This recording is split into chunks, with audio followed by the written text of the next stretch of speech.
Hello, hello. Good afternoon for most of you. I think it is afternoon. Good morning, Zach. It's morning for Zachary. Few people have come in. That's good. We've still got stars in our names from last week. Stars in our names, not in our eyes, is what's happening this morning for me. Uh, no music, no music playing yet. That's great. Awesome. Well, hello. Here we are. I'm trying to see if we've got a few familiar names and faces.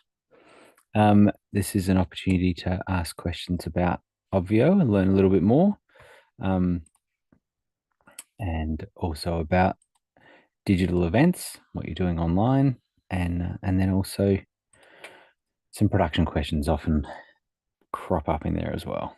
So that's what we'll look at. I'll just take a look. So we ask questions through the dashboard.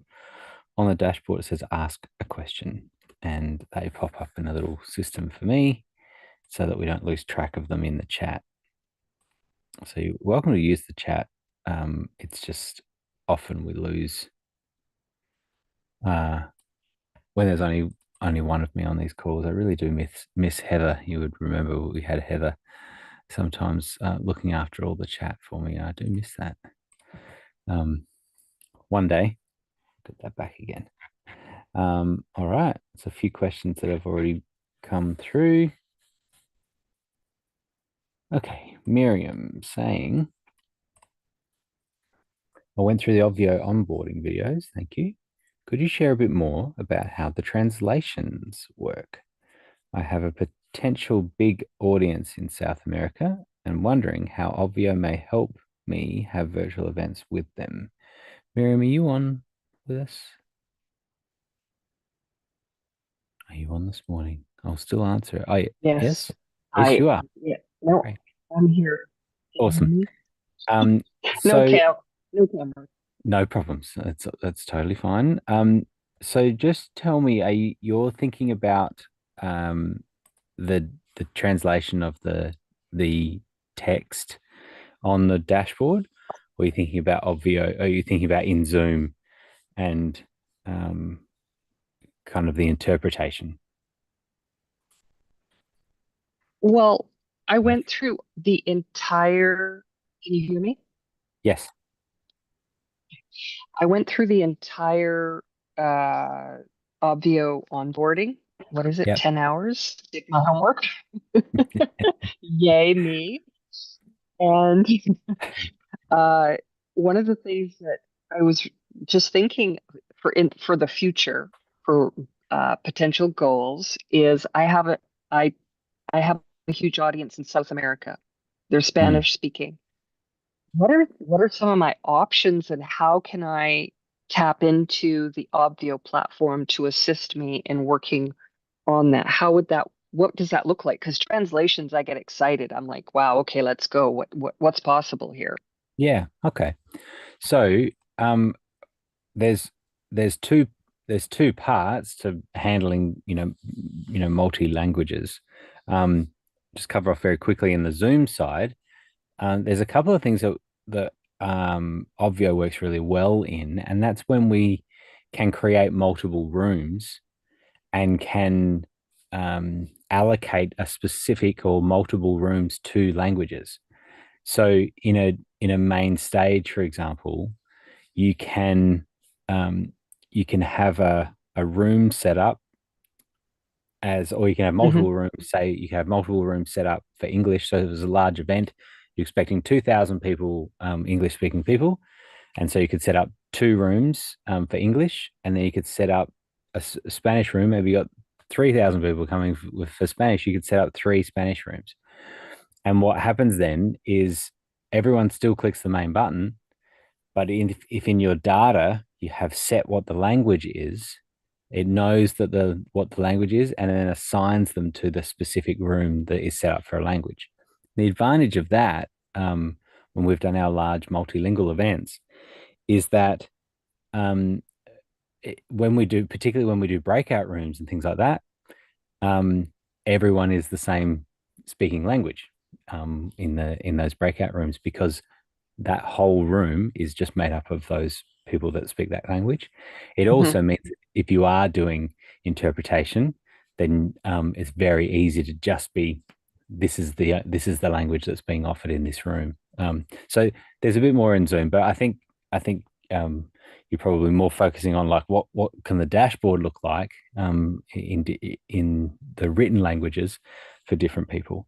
So I can show you that, and I guess what I'll say is a disclaimer first that we we needed um, we needed to create we desperately needed something for an event, and we've used it a few times now. But the implementation of Hmm. translation, while very good as for the end user experience, is quite a bit clunky for the creation process. And so I'll just say Okay. that it is on our list to totally redo it and to make it much easier. Um, and I guess I'll say this too, is that the way that we would like it to work is that in the in the dashboard editor, and I'll show you this. This is a funny way to show you, is to start talking about what we want to do. Okay. but anyway, I just wanted to lay it out so that when I show you how to do it, you're thinking, wow, this is not easy. Um, So, s- so Grant, can I just interject for a moment you and may. um, just to say, obviously, I speak English. I speak a little Spanish, but how, I mean, is it an automatic translation or does a human have to translate? Like, Yeah. So what is this all? What are we talking about? What are the options?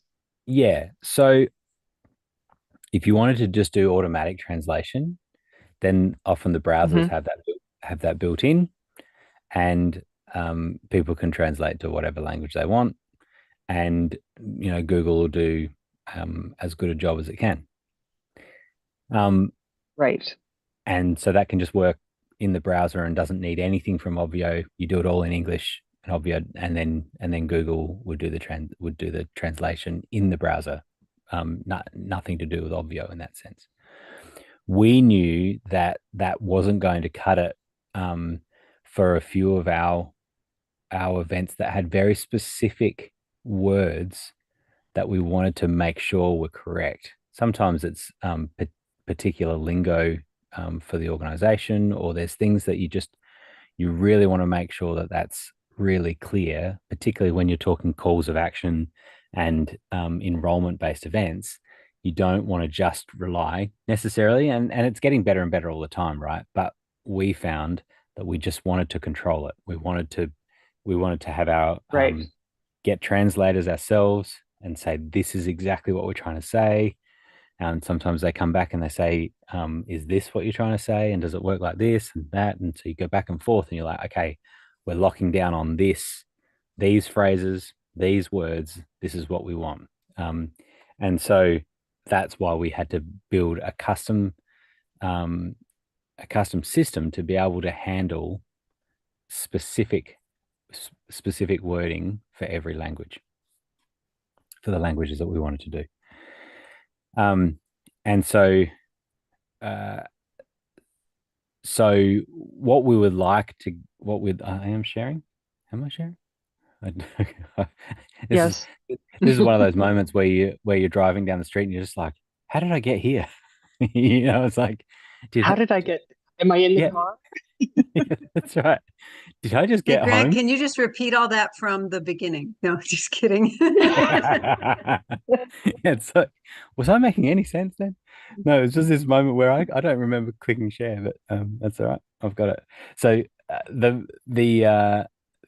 the ideal very, very quickly is that sort of not in here, but kind of up in here, we would say, what translation would you like to look at on your dashboard? And then you just go ahead and edit the whole dashboard the way that you do English. You go and edit it, and then you can switch and change to another language, and you go and edit it, and you do it all kind of what you see is what you get type editing. That's where we'd like to get to. Um, what it is right now, Right. what what it is right now is basically a series of keywords, keys and values. So uh, there's a key that we put into all the places that we want translation, and then we put multiple values. So I'll just show an example here. So now we're in the translation section. At the moment, we have English and French. So English is the default. If the language isn't set, then we now I'm just trying to remember if Blue went through this in the onboard. He did. He didn't. Mm-mm, I didn't see it. Not in the 10 hours that I So, went through so, the so material. are you talking translation of the text or Yes. interpretation of No, the no, no. spoken word? Correct. I said Yeah, exactly the same question, Bez, but no, we're talking about translation now of the text. Um, I think Blue I think Blue must have skipped it because of of this new the new way that we want to go with it, and so didn't go right into it. and We do. Sorry, you go. David, really what I was looking for, because of course I'm not ready to use this function yet, Yeah, but what I really kind of hear you saying is that it's a little bit high level, and that when it comes time for me to want to plan an event with my Latin American audience, it's probably best to get some guidance for how to be doing that. That's really what I'm hearing. But both it is. things, not just for the front end of Obvio for the dashboard, but Mm. also for the separate rooms to have the Yeah, translations happening as well. So there's two major components, and those are both identified through the tags, I'm sure, of when they're coming in. Am I that's right on that? yes, That yes, see, does it show that I did my homework? absolutely. Yeah, yeah, and sometimes we sort of walk the line between um, doing it all yourself and getting someone to help and make it all happen.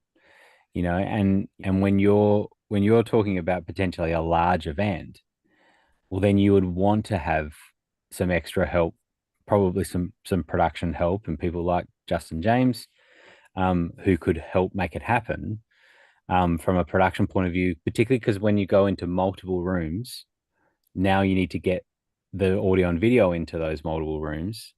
You need to kind of manage how that all works. Um, and I, what I mean by walking the line is that it's all possible for anyone to do.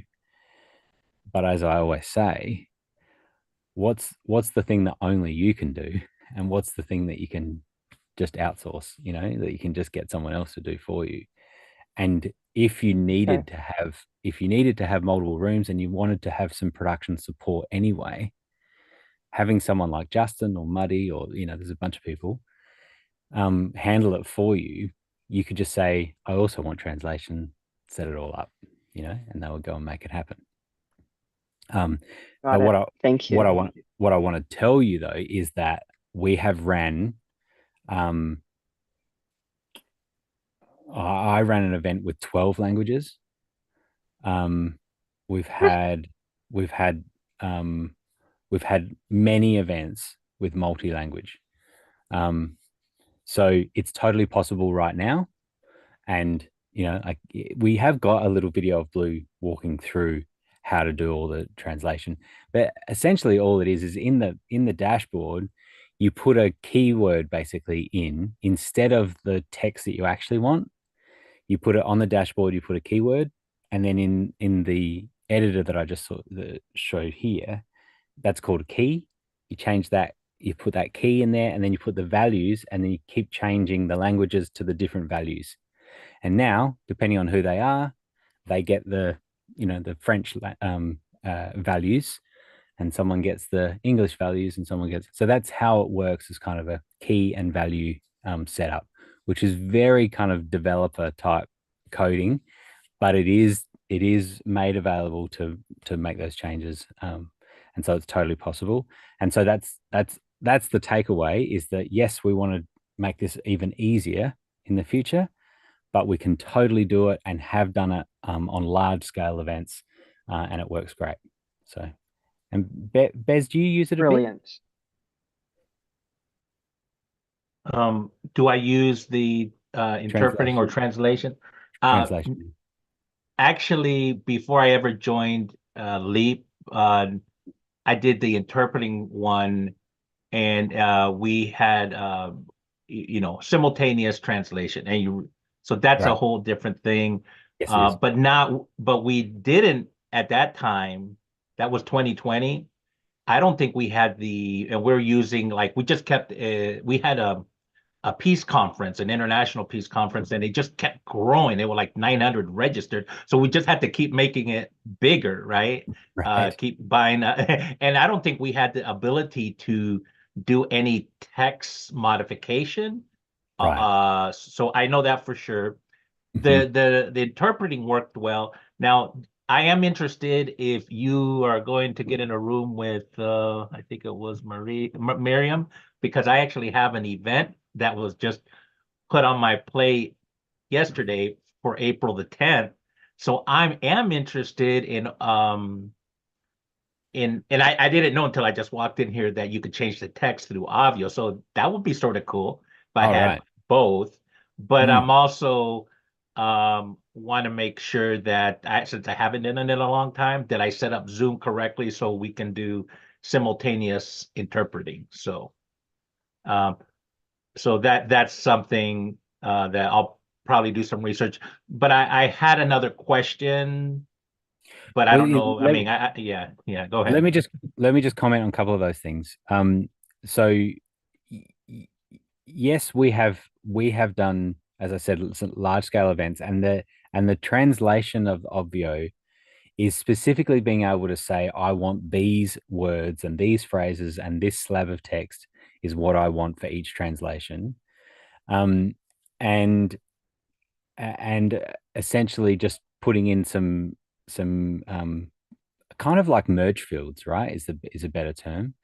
And when you used to do like a mail merge and things like that, you have these merge fields, and you say, I want the first name here and last name, and then I want the blog entry one, and it's like blog entry one title, blog entry one body. And then in the translation section, you would create a key called blog entry title, and you would put the blog entry in English, then you'd switch and you'd change to all the different languages, and you would put in the exact text that you want. And then in on the dashboard editor, all you would see is, well, you do see a preview of it in English, but you would see, when you go to edit it, you would have a little key there that just says blog entry title. And so that's how it works. So it's a little bit of a slow process, but and you can import all of those keys and things as well. So there's a few things that make it a little bit easier. Just on the interpretation, Bez, and it's good for people just to jump on the right nomenclature, the right wording to use in this, and so that it's just really clear that translation is always written text, and interpretation is audible, is voice, is spoken. And so interpretation obviously needs to happen within Zoom, and there are multiple ways that that happens, and what Obvio can do. Now, stock Zoom has interpretation built in, has the option to do that, where you can add multiple interpreters for different languages, and the Zoom participants can click that button and they can check, they can listen to the different interpreters. So that can all happen all within one Zoom meeting. And particularly if you don't have a large event, and you could have all of your people in all the different languages all in one meeting, then that's how you could handle that. The advantage, and this is what you'll always find with Obvio, is that we are constantly thinking about how does it scale. Like, how do we continue to scale? And from day one, Obvio was built around being able to handle multiple Zoom meetings because, the origin story is an in-person event that Blue and Barry were doing for 400 registrants turned into 1,200 registrants, and they wanted to do breakout rooms, and they wanted to see faces. So webinar was out, and they needed to use meeting, and they were kind of restricted, so they had to do multiple meetings, kind of joined together, multiple Zoom meetings together to get all of the audience into Zoom, which I'm sure Muddy, Justin, all these tech guys, was mind blowing to us at the time, because we were just like, what? How are you doing multiple meetings and that many, 1,200 people in Zoom? What? Like, this just seemed crazy. And since then, this weekend we did an event with 24,000 people in one meeting. And so, like how quickly it changes.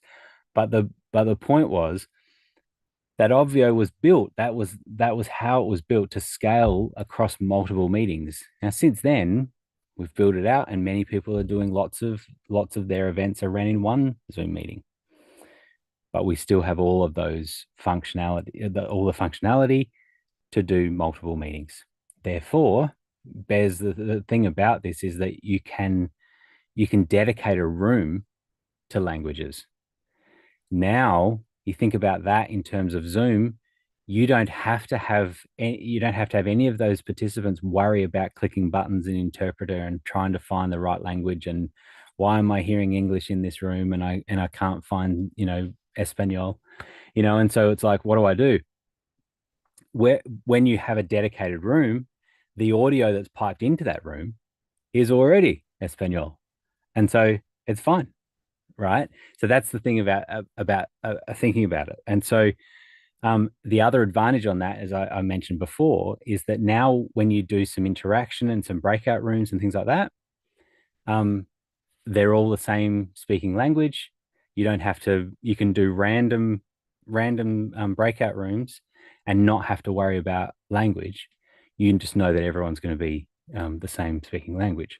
So that's a huge advantage when you start doing languages in dedicated rooms. And also the chat, right? The chat can be in the language that everyone speaks. So now all the same people, this large group of people are all chatting in the chat in the same language. So you can see there's a big advantage in it, and you just have to think about if your event warrants it, depending on how big those languages are.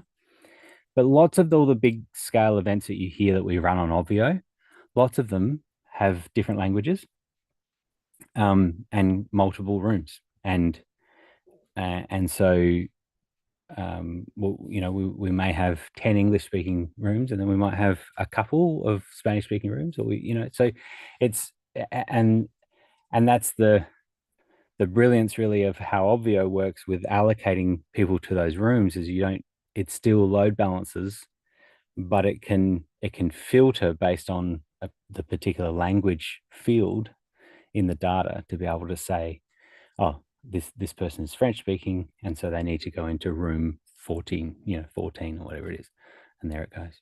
So often the case with everything that we do with these things is just knowing what's possible, and not overwhelming ourselves with all the different features, but you just tuck that away. You just tuck that away in your brain. It's just like, oh yeah, so we can totally handle when a client or team member or stakeholder is talking to you and saying, hey, could we offer this in different languages? You're like, yes, we can, and we'll worry about how to do that at a later time, but we know we can. Can I follow up on a question? Of course you can. Of course you can.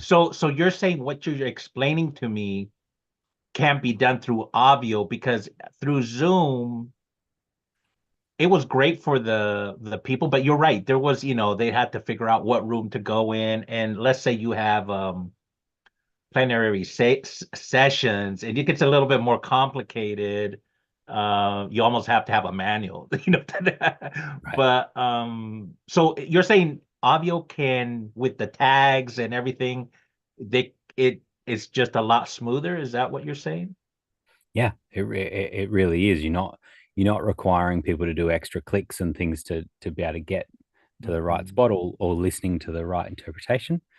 It already is there. So there's a little bit of setup, and there's it's not so much a tag but a group, and there's a language group and a Okay. specific thing. And by enabling that, you can also it also can enable a language selector on the dashboard. And so now you can your attendees can choose the language that they'd like to see on the dashboard, so they can switch through them. So there's a couple of little tricks in there to set all that up, but it's totally possible, and we continue to do it all the time.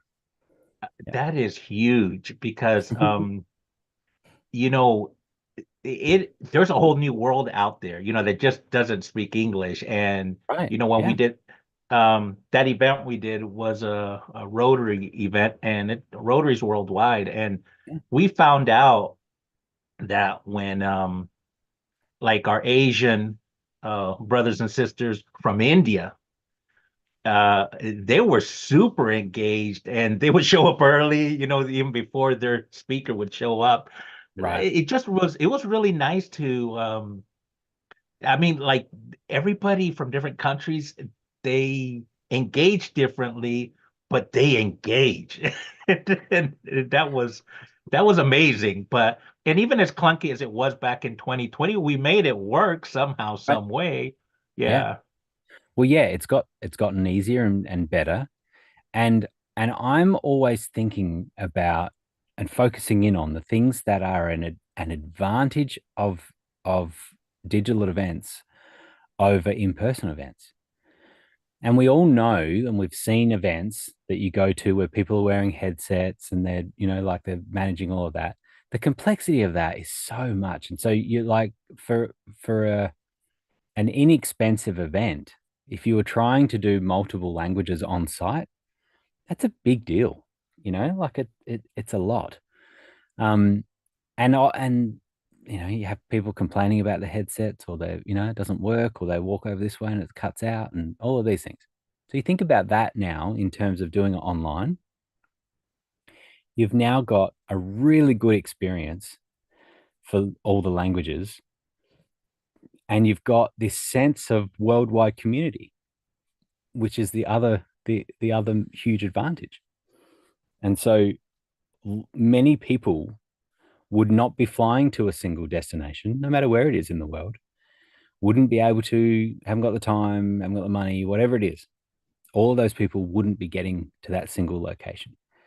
But we have the opportunity to do that online, and to whatever scale it needs to be. That's pretty exciting.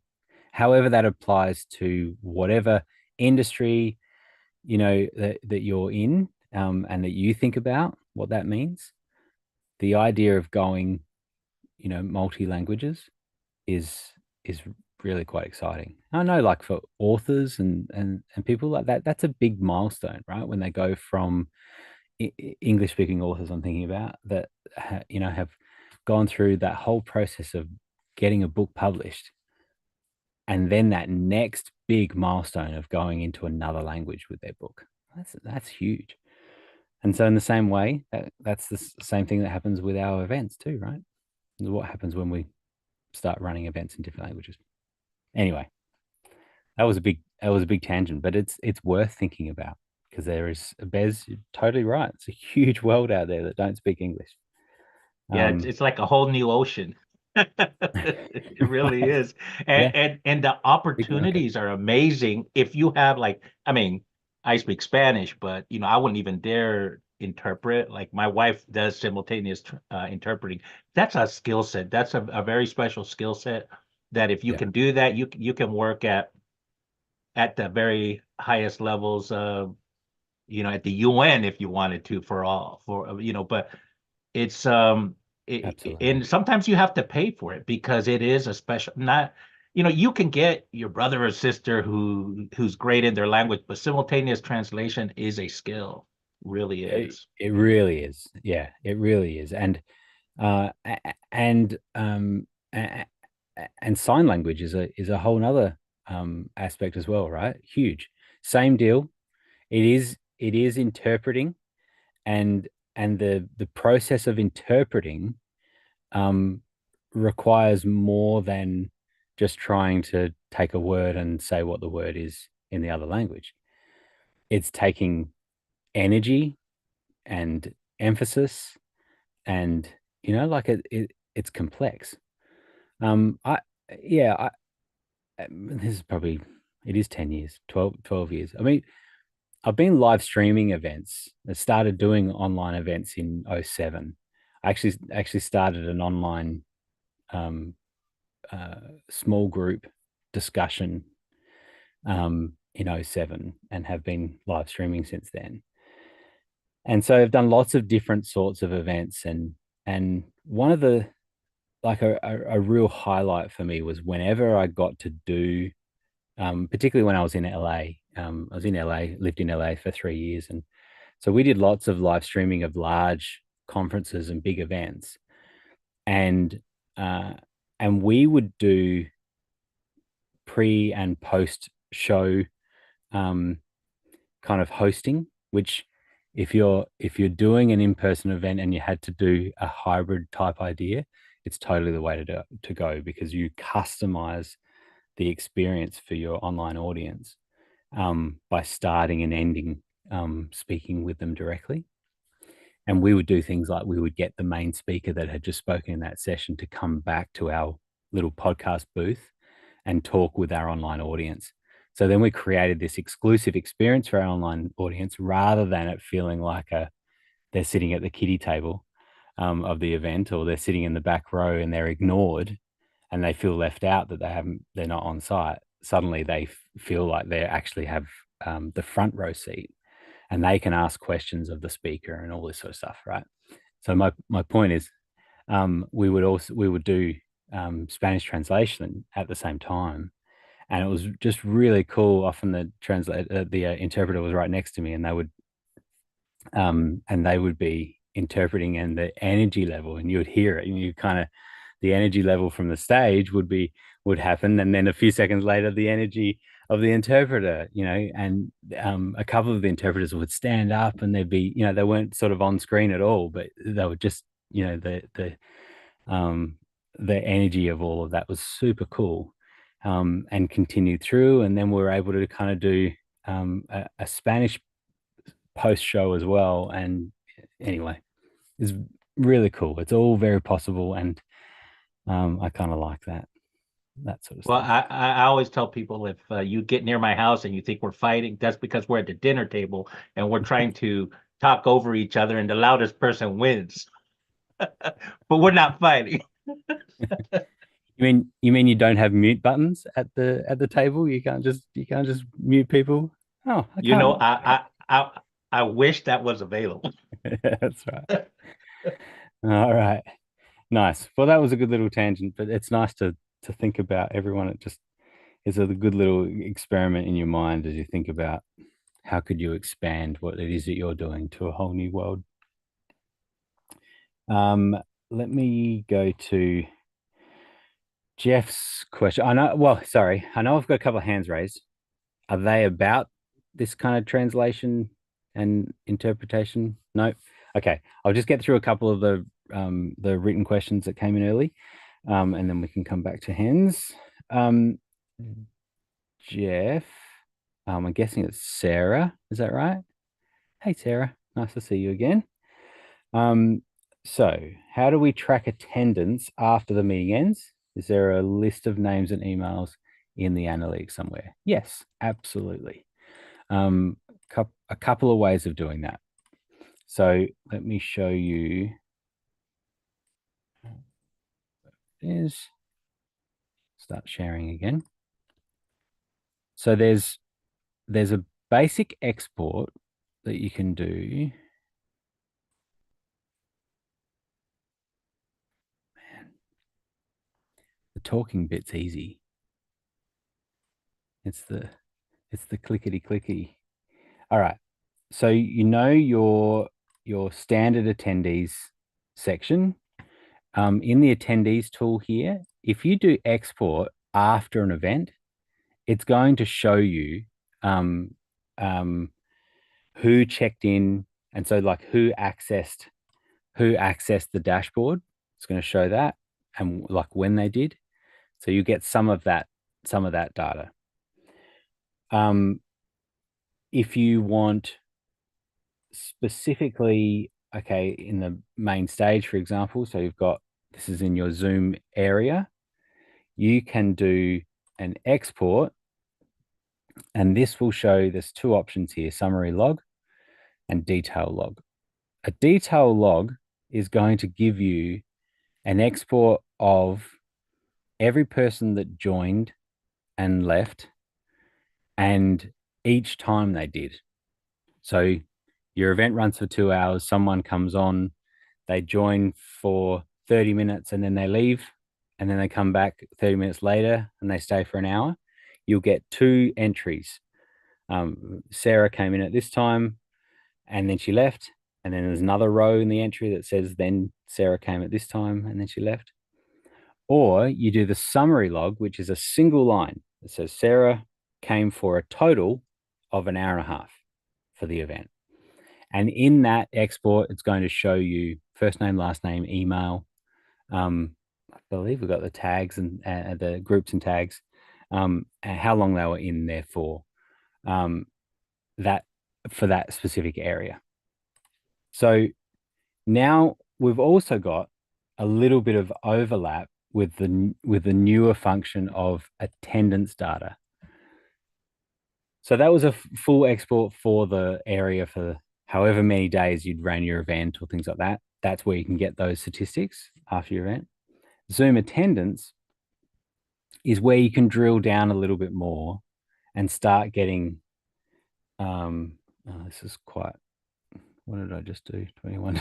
Yeah, I just did 3 years. That's not ideal. This is a bit unique, this setup. Let me see if I can stop that.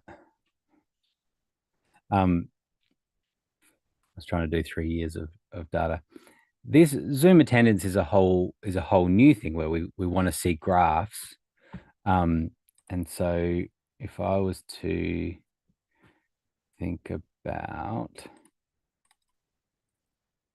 I think if I can, I thought there was a today button somewhere. Not, is there? Okay.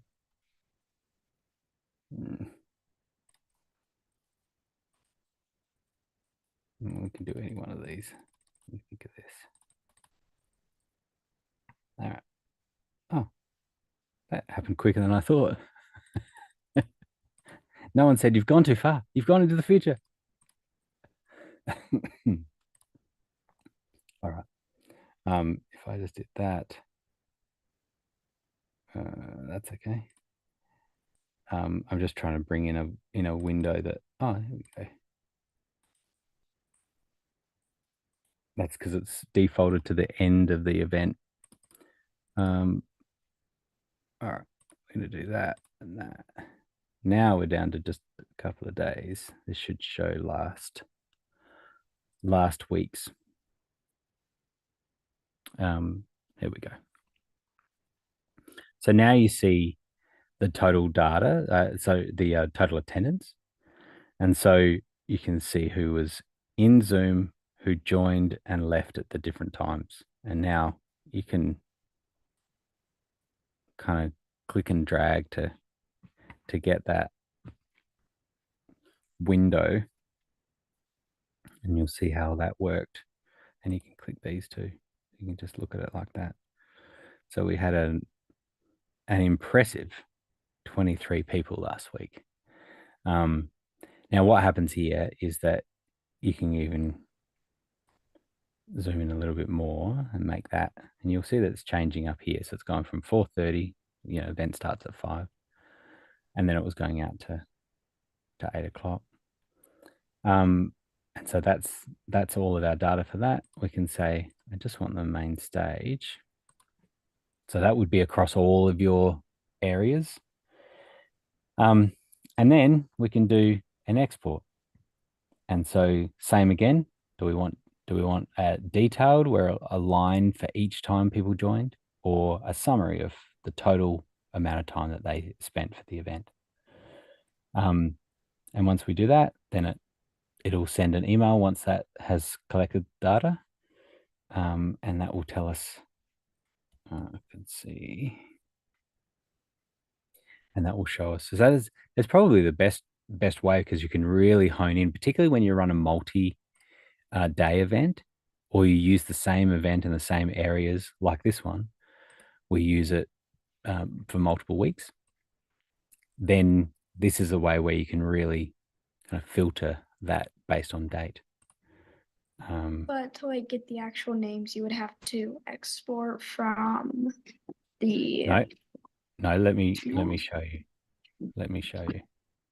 So I've just done this, and I've said this is the time frame that I want, and I've gone to export, and I've chosen a summary, and then I've said, and then I got an email, and this email is what I got.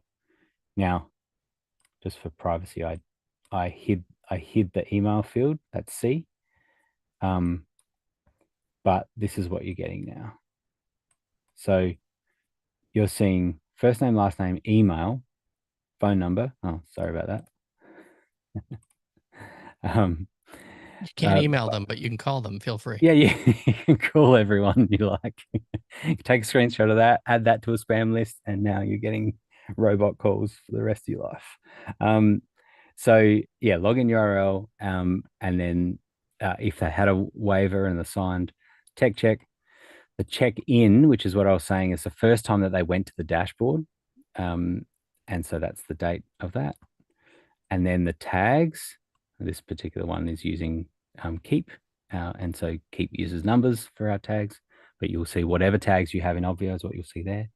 And then the duration of how long their total duration for the event, for the time frame that you gave. And then we've also added in seconds, and that was a plea of mine, because I find that much easier than to be able to say, I want a minimum. If you were thinking of you want to filter to be able to say, I want to know how many people were there for at least half of the event, or they were there for 3/4 of the event, or whatever it was. Then you could kind of filter and say at least 1,000 seconds, or whatever it works out to be, and it's a really easy way to do it. And then you'll also see joins. It's like, so within that hour and 15 minutes, they joined 7 times. Now, just so everyone knows as well, joins and leaves, when you do breakout rooms, that technically is a leave and a join when they go into a breakout room. And so that's what would have happened there. We messed around with some breakout rooms last week, and so that's why we see like 18 times people left. It was messing around with breakout rooms, so that's what happened there. And then there's language, and then there was another field that we added, state, which is a group that's added at the end. So that's kind of all the data that you would want, and some that you don't want, possibly. So does that help, Sarah? Yeah, Awesome. Good question. you explained that perfect. No, well, look at that. I get a tick of approval from Sarah. That's all I want. That's all I want on a Thursday morning for me. Awesome. All right. Hey, Blue. Had some special comments from you before. Oh, nothing. Not even. Hello, Grant. Great to see you. Just saying hi. All right. I've stopped sharing. Let's have a look. We'll grab another question, then we can do some hands raised as well. We've got a few questions. Where did I put that? I've had trouble driving this morning. I think that's the problem. Here we go. Oh no.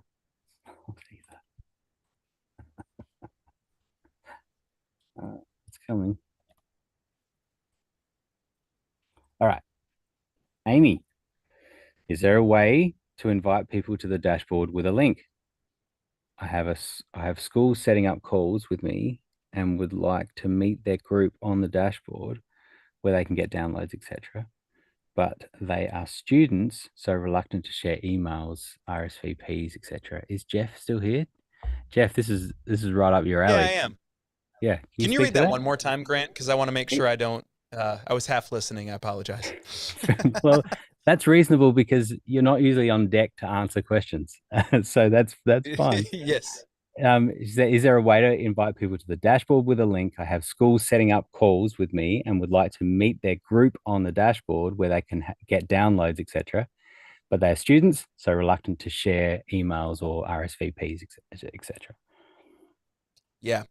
Let me explain how I do this. And we've tried a number of things because I have that challenge. So I use Obvio a lot for training. And if I'm doing a school-wide like student assembly, sometimes we'll even have multiple schools. And how do you handle that?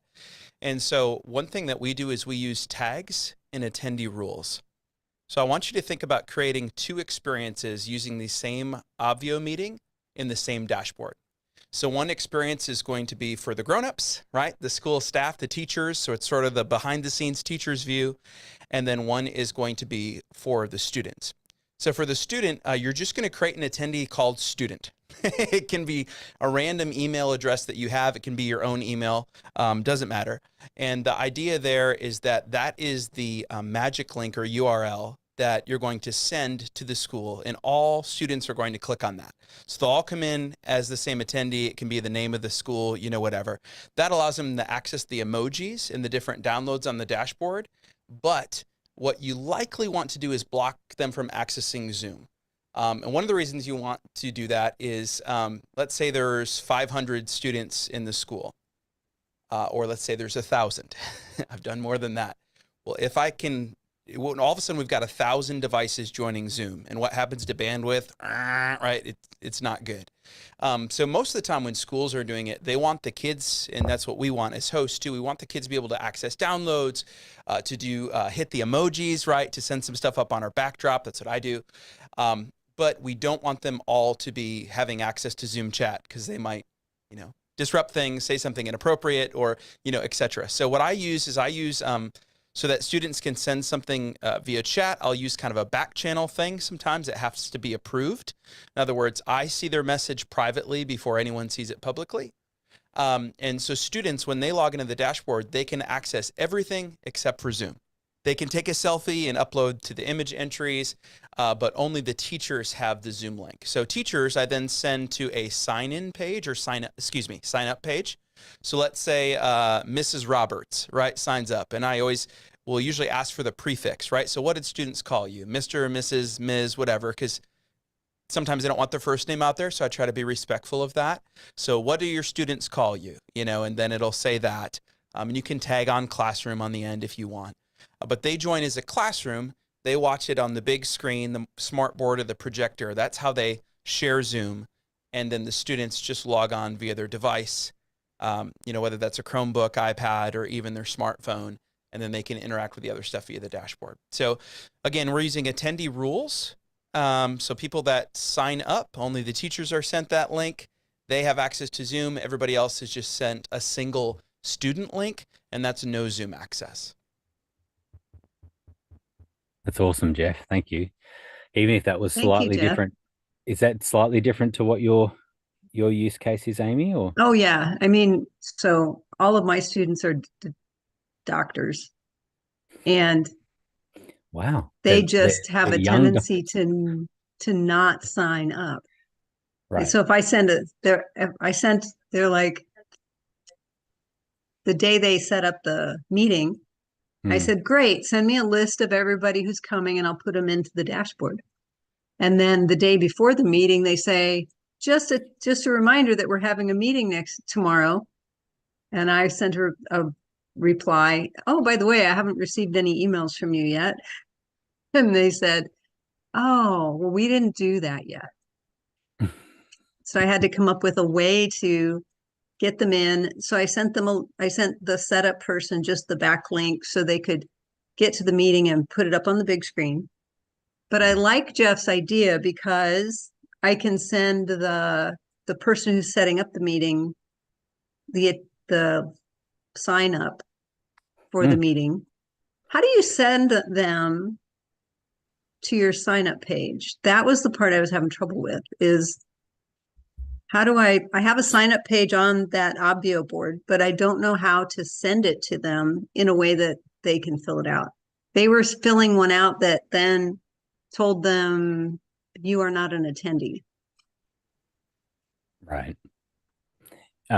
Yeah, Jeff is screaming at me on the inside saying, I've asked you to put the link somewhere so it's really clear what the sign up link is. I don't know if I want to say screaming. I think a shout is maybe a little more accurate. Maybe a quiet shout.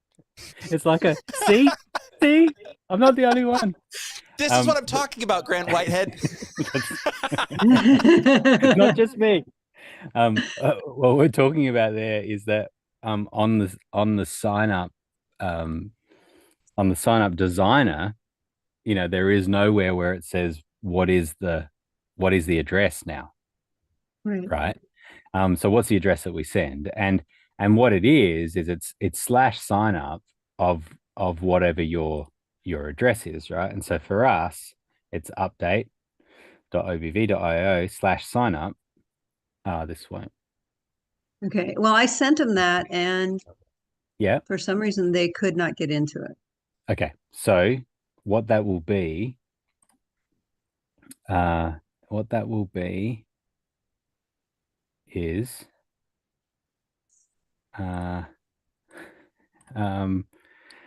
where is that in I'm just blanking out here for a second. There's a So I sent them, I also sent them the unique URL for the event, and that wasn't working. And so then I went back and checked my settings to make sure that the event was still on, and it wasn't. It had shut off a couple days ago. Oh, well, that won't help. So that right? might have been part of the problem. Yeah. I'm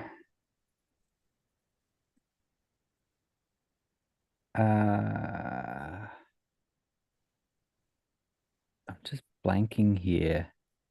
There's a setting that we have to only allow attendees to be able to enter using the sign up. I'm just trying to think where I'm blanking, and now Blue's gone. So Blue figured Jeff had Muddy.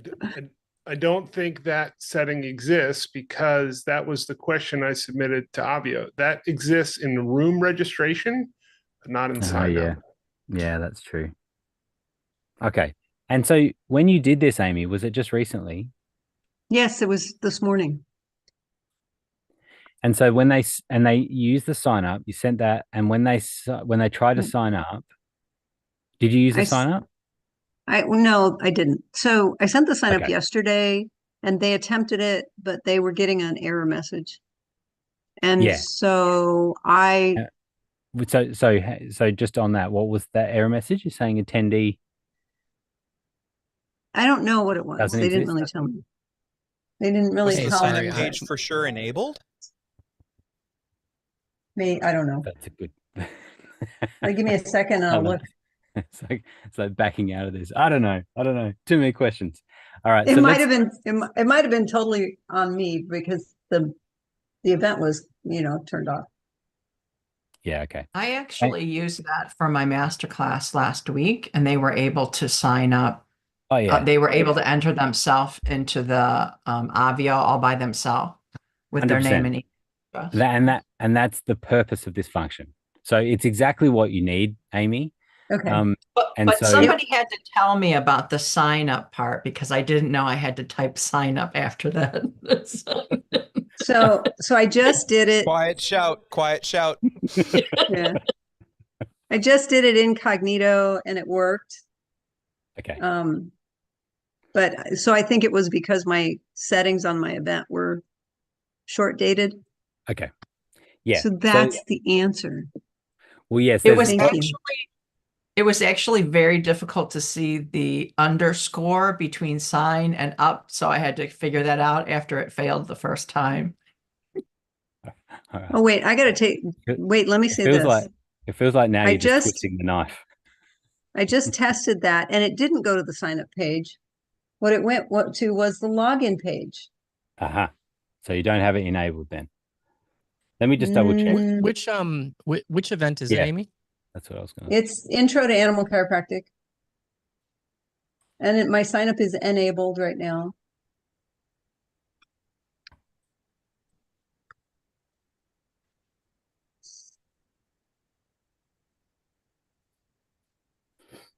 So it worked for me. Well, there you go. And it's just your, introac.obv.io/sign up. Oh, that's different than what I sent them. Right. What did you send them? Well, I sent them there's a whole thing on the sign up page. I just copied what was in the browser and it was You sent them the stuff. admin right. URL. Yeah, I overkilled it. Yeah, I think we could probably do a better job in a few different areas. This is one of them, of making what your links are for your event a little easier to find.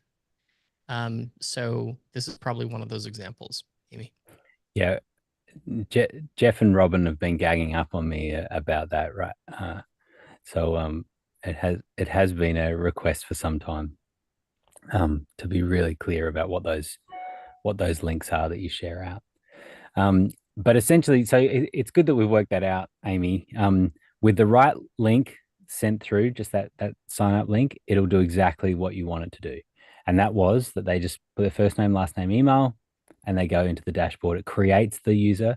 And so we built this specifically for that use case where it's free events, and you just want people to be able to sign up and make it really easy. And so they don't have to pre-register. They don't have to, your end group doesn't have to send you a list of people. They can just log in away they go. And we even made it even easier recently, where even if they're returning and they've already signed up once, even if they're returning and they put that same data in again, it'll take them in. So we had that error out before and they had to try to log in. Now it's just like, yep, welcome back. Here you go. There's the dashboard. So that makes it really easy. I tried it again and it took me to the check-in step 1. So I that's where it disabled should that. take you. That's where it should take you, Amy, because you're sorry, Grant. That's where it should take you because you have that step turned on inside your event. So I went back and turned it off, and I'll try it again the other way. How about that? You can, and then, but now it's working, right? Because once now it's working. Now it's taking me places. Yeah, because once you see that the sign up, either the password, the waiver step, or the tech check step, technically you're logged in. Like you're already logged into the dashboard. It's just you're at the step that you need to be at in order to move forward as an attendee.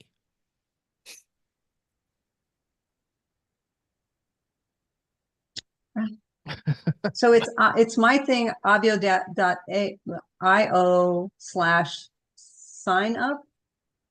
Sign_up. Maybe if I don't spell same. Yeah, I do that every time because I can't spell. Okay, and that took me straight to the dashboard. Okay. There you go. Which is where I want them to go anyway. 100%. Thank you. You've got it. Sorry you had trouble this morning, Amy. But you'll be all set next time. Well, Heather tried to help me and Muddy tried to help me, and between the two of them, and then I just made something up. Those two are useless. They like the worst people to ask. Do you know? It couldn't be the more inaccurate. And do you know, one of these things is always just like trying to work out, knowing like the big key to what we worked out just then was the total wrong link, being sent out, like the admin link being sent out. Like that's a really a key thing. And sometimes Yep. it's just hard to diagnose what the problem was. And that's all it was. So, and that would have been for Heather and Muddy, it would just been like, oh, that makes so much sense now. Like, are you going to Yeah. defend yourself, Muddy? Well, I'm reviewing our chat message, and I gave you the correct link in our chat message. You may have, but I may have been in such a hurry. I just went, oh, I'm just going to grab this out of the browser then. I love that Muddy was defending his credibility. He probably did. And it was even after that I went back and checked my settings and realized it's turned off. Right. So, Muddy, did you put this question in earlier before we started this? Anyway, is there a way I to put this limit? question in last night. Oh, there you go. So yeah. Oh, so well, so that's interesting because Blue, I was just getting confused about this question, and you're right, Muddy. I was thinking of room, an area registration where you could limit to people that are signed up or people that are, attendees already. But it was saying, is there a way to limit the sign up page to only allow existing attendees, just like the room registration link, which has an option to limit access to existing attendees, like the same option for the sign up page for incoming events? We're sending attendees to the sign up page with external data, so the fields are pre-populated, but the only want registered attendees to have access. All right, so it's a really unique Muddy, I'm going to use say case. I'm going to say no. There isn't currently. But with that being said, there's something if you're doing what I think you're doing, which is trying to get your attendees in an easy fashion without having to give them a password, like then there's a new feature on the settings on the event settings page down at the bottom. Let's see. So it says allow email only login. That's the one. Mm. So yeah, Got if you go to the backup support by Amy. There it is. There it is. So yeah, if you toggle that on, then your login page doesn't require a password. It just requires the email address, but it does require the email address to be in the attendee system. So it accomplishes what I think you're trying to accomplish by turning the sign-in page into an only let attendees in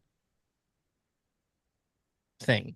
The only thing it doesn't do is it doesn't rename them, right? So if you were to send them to the sign-up page and we had that feature, then in theory it would rename them. But yeah, I think the actual login page with that setting would accomplish what I think you're trying to accomplish.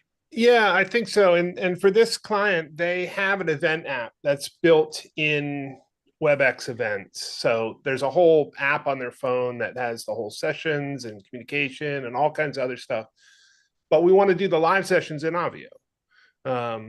And especially because when they come into Zoom, it's like 400 people. And in the past, when we've just used a Zoom link from the WebEx app, they come in named whatever their name, and I spend the first 40 minutes of the meeting renaming everybody. So by sending them through you don't really Obvio, need a dashboard, right?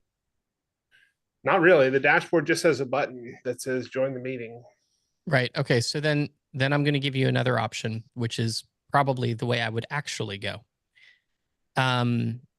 Use the area registration link. And the area registration link can also be, there's two reasons. First off, if you're not an enterprise user, like I'm saying this to Muddy because I know Muddy happens to be an enterprise user. So the area registration link, it's similar to the room registration link in that it's a backdoor link that gets you straight into Zoom and bypasses the dashboard. The difference with the area registration link is it pays attention to the area open close toggle. And it also is a load balancing link. So if you happen to have multiple rooms in your area, it'll distribute them amongst the rooms the same way it would if the attendee clicked on the dashboard. Now, from there, when you turn on your registration link, your room registration link, there is a gear that appears. Yep. And up at the top, you click registration is open. It's by default, it's registration is open to all. You toggle it to registration is limited to existing attendees. You type in the email address. You can type in a note, right? Like enter your email. Email and will below this allow to, incoming yes, data? URL parameters. Yep. URL parameters. Yeah. Yep. Fantastic. So access, you have to, here's the thing, when you, as soon as you start using this gear, you have to fill in all the things or it will. I'm aware of that. Yeah. Okay, cool. So now you take your room registration link or area registration link. And note that the shortcut redirect links will not accept URL parameters. No, they don't. Because they get bypassed. Yep. Yeah. Yeah. Okay, cool. You are correct. But you can do and email equals blue powered by Sage. Wait, the area registration also only has email? So it adopts the setting? No. So when you turn on the setting to registration is limited to existing attendees, it doesn't ask for first name and last name. It doesn't ask for the name and email or the first and last names because there's an assumption that that it exists. Right. Okay. Yeah, this is fantastic. Cool. Yeah. Thank you. We have several clients who, when they are going, we have several clients who use like the Obvio load balancing without having to use a dashboard because for that exact same reason. They have an app, they have a web portal, they have something that a client we know well, Muddy. Yes. It's funny too that I was very skeptical and kind of in opposition when Blue was like, I want to add these like links, these direct links. I'm like, what? His backdoor, there's a security hole. Like, what are you doing?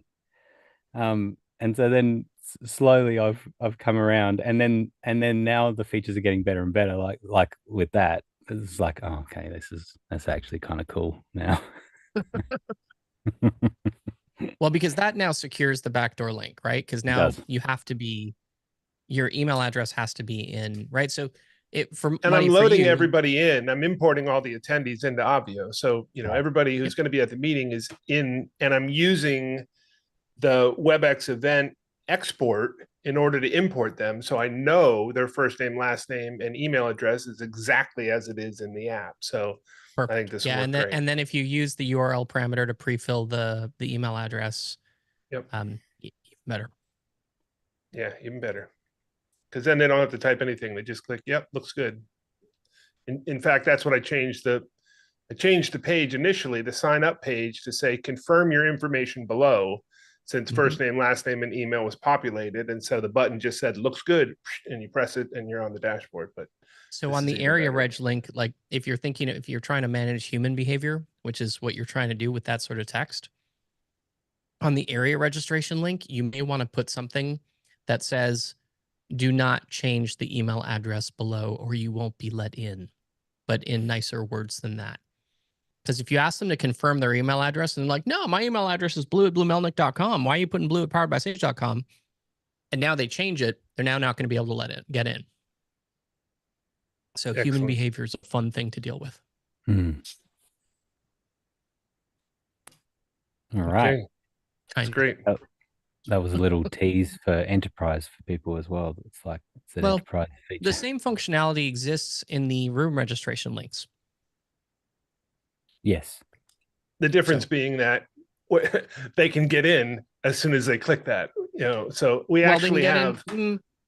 Once you have it open. That's right. Yeah. And in fact, I'm using the room registration link as well because we're having all of our staff meetings and tech checks in that room as well. So I want the staff, the team to be able to get in before we have the doors open for the attendees. So yeah, I was just explaining area reg links and room reg links to somebody. I was like, well, think of room reg links as the back door and area reg links as the front door. So.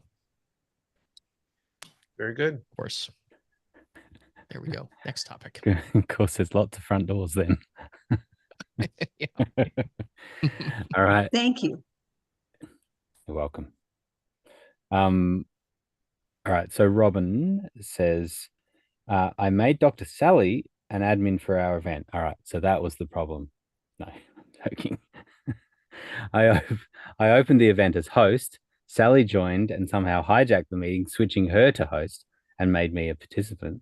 She made me a co-host, but when she left the meeting, it closed the meeting for everyone. This is bad. Yeah. So the thing that we're talking about here is really the limitation of Zoom and its two-tier kind of credentials. You're either an attendee or your co-host or your host. I mean, technically there's three, but or your host. You can only ever have one host, and the host, when it says only for the host, it says end meeting, and when they click end meeting, they can either assign and leave or just end. And so lots of people, in fact, I have an employee for us that notoriously does this, and will even say, "Okay, you want me to leave this meeting open?" Like when we're just having business meetings, "Want to leave this meeting open?" "Yep." "Okay, yeah, all right, I'll assign you." End. It's like, yeah, it's like thanks. He That's was also. awesome. We also have a catchphrase for him because we were doing a large event with multiple panels, and so we had lots of breakout rooms, and we had a large event with all these different panels in different breakout rooms and tech checks and all this stuff going on. He didn't end meeting. He just closed all breakouts. And so you can imagine this is a live event, and then everything was just like Inception, where everyone just is in one room, and now you've just got all these people, and it wasn't a great moment. So we say to him, close all breakouts. So anyway, the point is that you have to be very careful about who has co-host access. The fact that But how did she become the host? Because I had the meeting open and running and she wasn't in. And then when she logged in, it kicked me off and it put her in as the host, and it disabled everything because I had like a nice little waiting screen and music playing so I could show them, and then it all just disappeared, and I heard them talking and I'm like, how can you guys talk to each other? And then I see I have no control over anything, and Dr. Sally had it, and I'm like, oh, that's not good. Yeah, that's not actually true, Muddy. So unless Dr. Sally did a magic click on the join button, she wouldn't have been able to reclaim host. So and by magic click, I mean there's a keyboard shortcut that allows you. So how you join is a little bit complicated, but bottom line, Robin, what probably happened is she joined first and you didn't realize it. No, I was on all by myself for like 10 minutes before anyone came. Did she join through like Obvio instead of her link, maybe? Well, what link did you give her? Well, I gave her her own little magic link, but maybe could she have joined through Obvio through the like where it says. So I guess what I'm saying to you is I joined through Obvio. I'm a co-host, right? So if you can't see this, but I'm a co-host inside of Obvio. I cannot reclaim host. There's no way for me to get host unless Obvio gives it to me, whoever Obvio is, right? That's the host of this meeting is a user, a participant called Obvio. So the only person who can give host capabilities to somebody else is the host. So you either accidentally gave her co-host, or she was in first and you didn't realize it and was just like quiet in there and you were in there setting stuff up. Because the person who joins first inside of Obvio is the host. Everybody who comes in after that is the co-host. Now, if you leave and come back and leave the room open, if you happen to do that, then you will become the co-host when you return. There's also a chance that, and Grant, correct me, I feel like this has happened to me where when my internet goes down, if I'm host and I leave, I wind up being kicked out of the meeting. When I come back in, sometimes I'm no longer the host. Uh-huh. So there could have been something like that took place where you were connected to the meeting and you got disconnected briefly, and Zoom was smart enough to get you back in, but not smart enough to make you the host. So you came in back in as co-host, but now Sally's the host. So there's a series of things that could have happened. The last thing that could have happened is she could have accidentally been holding the shift key as she clicked join, and then done a few other things that would actually have made her the host of the meeting, which I don't think is likely. Do you know what I really like about Zoom and seeing people's faces is just how unconvinced Robin is. I really like it. It's just like, well, I'm just thinking because, I made her the ability to log into our meeting because our ACE pod meets every week. So in case I'm late getting started, I let her log in so that she could practice because she's going to be hosting, her event, and she's going to run Zoom or Obvio. So I said, you should practice. So I was in like a good 10 minutes, and because I wanted to show them how you could have the setup screen and you could play music, and then all of a sudden they were just talking to each other. And when I looked, all my buttons were gone, and I checked the participants and I saw that just Sally was the host and there were no co-hosts, there wasn't anything. Yeah. And I'm like, how did she do that kind of magic? Like, it so I definitely don't know sounds like definitely sounds like she's reclaimed host, or it's gone to her as host. And so yeah, there's a couple of different ways. But is there a chance that you had entered that meeting a lot of times, like you've been testing and you turned it off, you turn it on, all of that stuff? No, I just went in once, but I don't know if she is entering the meeting through Obvio instead of entering it as a participant. She is, but it doesn't matter. Oh, it doesn't? No, it doesn't. This is what I was trying. Can I shut that off somehow so that if I enter as a host, that I make sure she doesn't do that anymore, or whoever I have helping me can't like hijack the meeting and then shut everything down by accident? You can turn off Zoom access, right? Like in the admin. No, well, I mean, but then she can't get into Zoom through Obvio. So no, but you gave her a magic link, right? She could come in as an attendee, and that's what you wanted to do. But you gave her admin to Obvio so that she could see. I gave it to her in case I was late starting the meeting for everybody. Then she could start it. All right, well, that's a bit. But maybe I'll just help her create her own dashboard, and then she can start it with her own link instead of mine. Yeah, and I guess what I'm saying to you is she would have had to do several things that she has no idea how to do. Yeah. In order to come into Zoom, even through the Obvio admin, in such a way where she could have had the capability to reclaim host. Like by default, like if you go to the join page, like here, let me show you here. If I go into here and I click this start link, right? Right. When this room is open, it says join. Yes. So if it says start, it's because there's nobody in the room yet, right? So I'd open it up and I would click start. Right. Now, when I do that, if I'm the first person in the meeting, I'm the host. If I'm the second person in the meeting, I'm the co-host. That's probably how she came in. Now, there's only from there's no way for her to become co-host or become the host of the meeting without you having perhaps accidentally given it to her.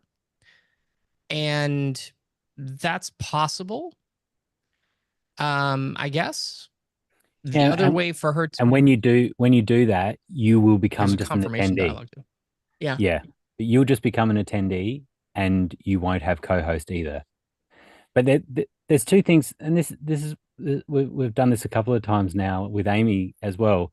We're trying to diagnose the problem that happened, and then we're also trying to say, how do you just avoid it in the future? And so the bottom line is that somehow she became host, and it's identifying that.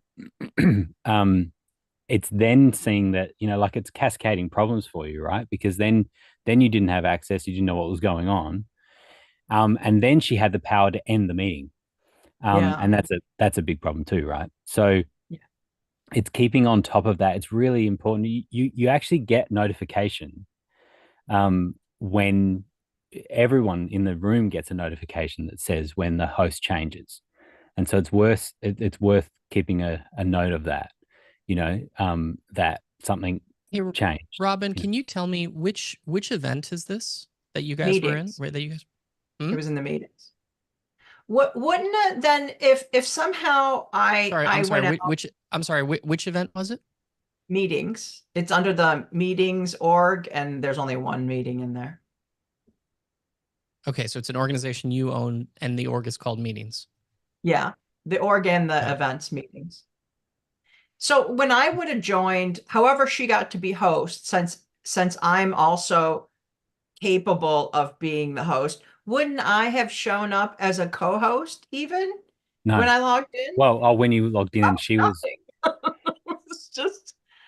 Yeah, no, it does sound like it was reclaimed. If you didn't have any access to anything, and you looked at yourself and you didn't even see co-host, then the only way for that to have happened is that it was reclaimed, which is a button intentionally pressed, and it pops up. If she's coming with that particular link, then it pops up and it says reclaim host, and she's clicked it not knowing what it was. Oh, okay. Right? She's taken the host from you and not knowing. That's then if it. Right. But yeah, even to get to that point there's still something else that's going on that's a bit of a mystery. So but anyway, it's just important to be able to keep an eye on when the host changes. And then, I mean, everyone just needs to educate themselves around, you're doing Zoom meetings all the time, is educating around what it means to leave or to end or to leave and assign, and so that was an option there for her. It really is amazing how many people click buttons not knowing. I'm not throwing shade at the good doctor, but it's just that like, I've been in events recently, people just start randomly sharing their screen, like, not intentionally, not at all. I'm like, that's not a single click, people. Like, that's I'm gonna click screen what share. Does this do? What does this do? Oh, what does this do? What screen is this? I'll just click something randomly and start sharing the screen. And it's like, I've had it multiple times where you're like in an event where you need to have screen share enabled for people. And it's just amazing how people just click random things and don't read it and whatever, so it does happen. But so it is best to not give I was in a meeting on Saturday or Sunday evening with 130 people all having buying conversations, and somebody at a studio, not my studio, we won't say which, ended the meeting. Yeah. 120 people in the room. They ended the meeting. 120 people in the room talking, not like sitting silently, like meditating, actual conversations happening. And they ended the meeting.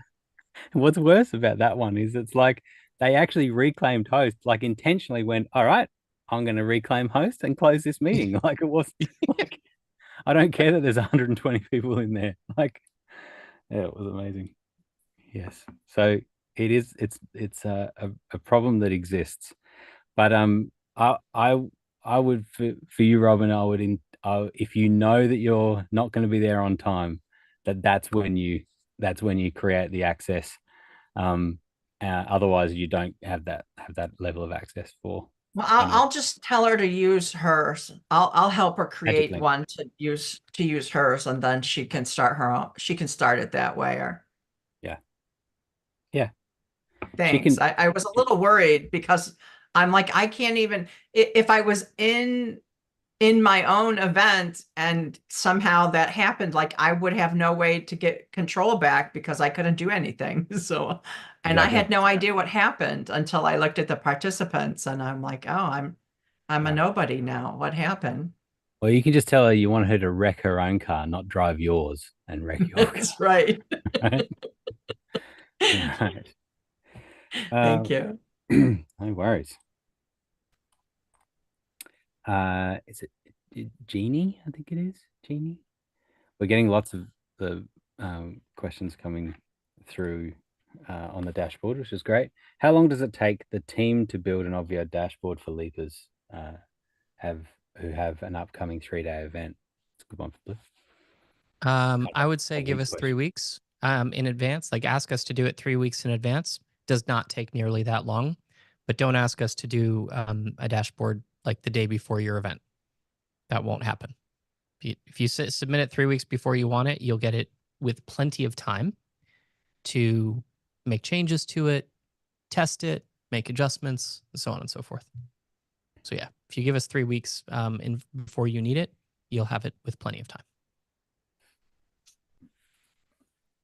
Okay. Linda is saying, is there a full tutorial on how to set up an event? So on the dashboard that you just came through, there's the onboarding workshops that we were talking about before, and that's a deep dive into all of the different aspects of Obvio. It is long, but if you watch the first episode of that, I don't know if we called it episode, just call it episode now. Blue's happy to have his own TV series now. Fantastic news. Yeah. So you watch the first episode of that, then you'll get kind of the entry level of how to at your organization, your event, and then the dashboard, and you sort of just get this little first overview. I also have a walkthrough that I did recently that we can post. That's just like a 40-minute walkthrough of everything. So it's kind of an overview. And that gives you a rough idea about how to just get the basics of an event going, what you need to get an event going. So there's a couple of things there, and then playing around. And this is what we recommend for everyone is to make up an excuse for an event. We've had people planning holiday trips and things like that with their family. They make an Obvio event out of it, and they get their family to join, and then you just get a sense of how things work, and and you get the feedback from people as well about the process. So that's the best ways, sort of actually playing with it on a real event, somewhat real event. And Jeff is asking, do you have any updates on marketplace and sales pages? Will a second page offering a VIP upgrade be available upon launch? I'm choosing not to answer that question. March isn't over yet. Question. March is not over yet. I appreciate It's at the that. end of Robin. March, Jeff. It's not over yet. I did. Come on, I still have 2 days before I'm late. He didn't say which year. So just so you know, Robin, here's what happened for you. Oh, look at this. It was a dog with a bone. Because just so you joined the meeting at was it 7:30ish a couple days ago? Monday? Forensic investigation. It was on Monday, yes. Monday. Yeah. Okay. So you joined and started the meeting at 7:27 p.m. You then left the meeting at 7:31 and 27 seconds. Sally then joined at 7:31 and 48 seconds. And then you joined again at 7:31 and 54 seconds. Interesting. Maybe Zoom kicked me out then. That could be. So you may, and listen, this is probably not intentional. This is what I was saying. Like if you like accidentally popped out, or Zoom even had you leave and rejoin, and you just didn't realize it was happening, And she joined in the midst of that, which is exactly what happened. Like she in a short window, when yeah, exactly. Or the power cut out or something. When you got back in, she was there.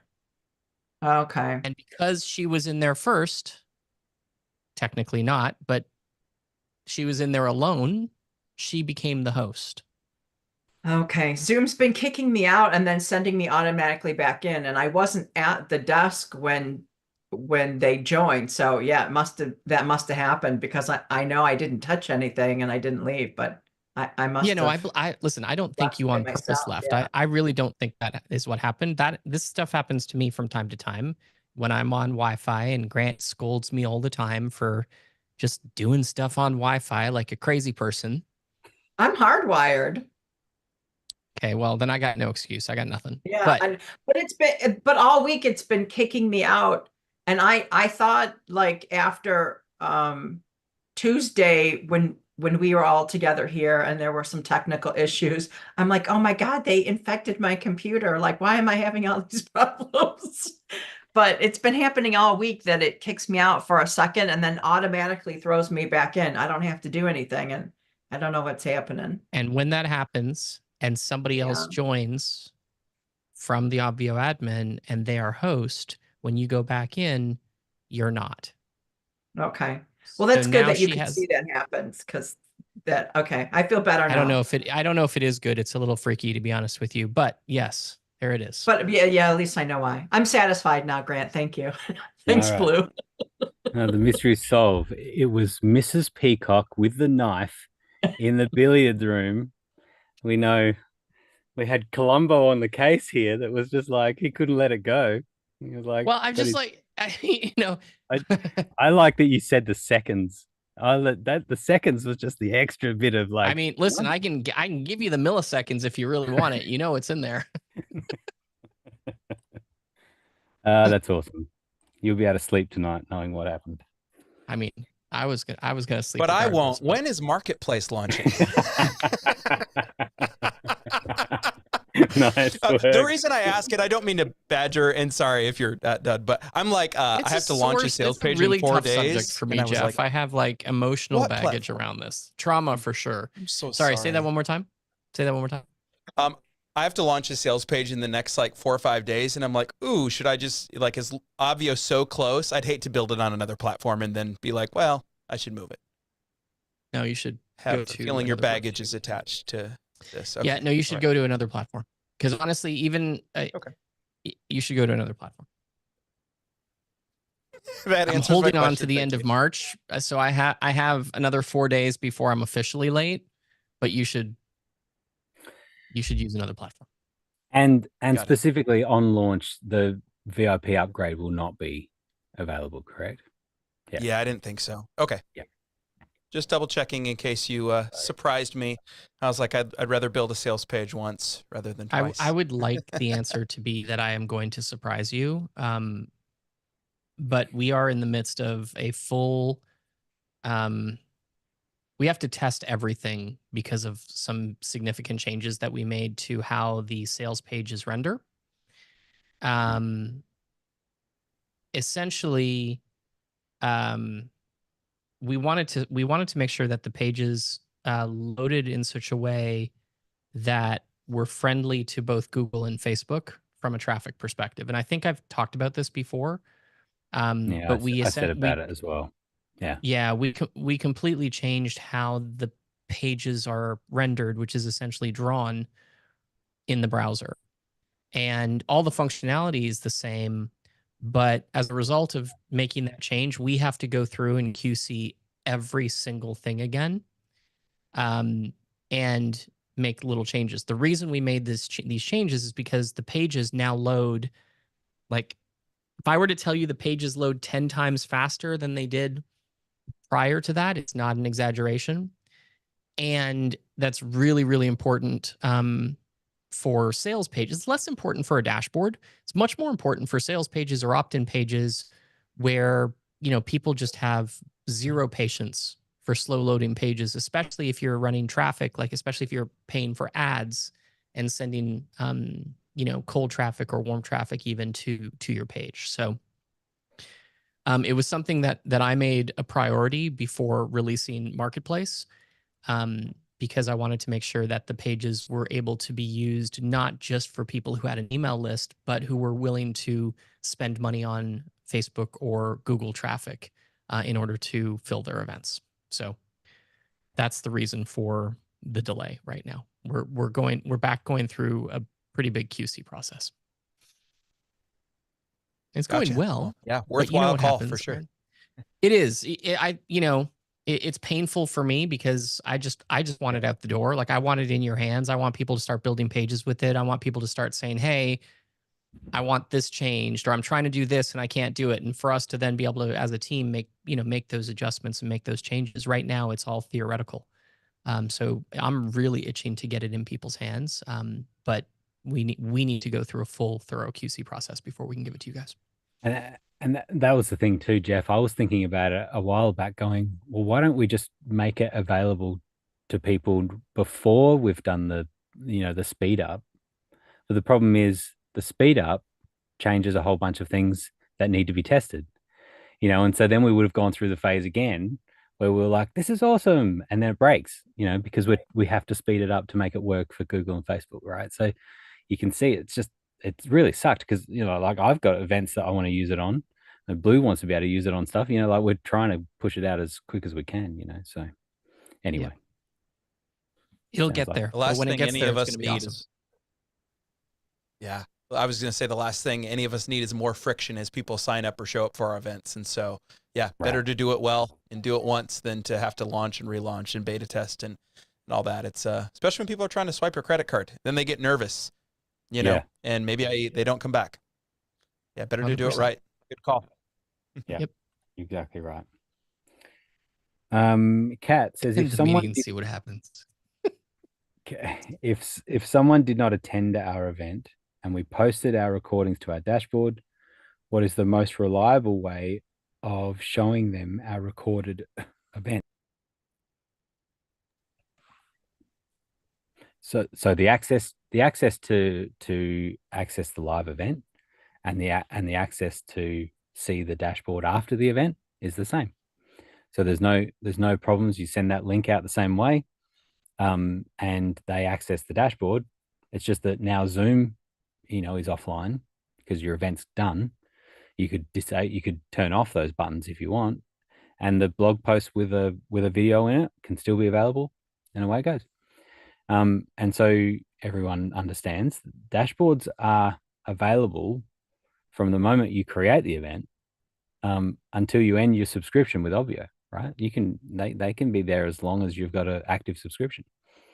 And so I've had a couple of events where we were like, yeah, we're going to make our videos available after the event, and we put them all on the dashboard, and people just keep coming back to the dashboard to view those videos. So just to be clear, though, those videos are just embedded from another video hosting service, Vimeo, Wistia, YouTube, whatever it is.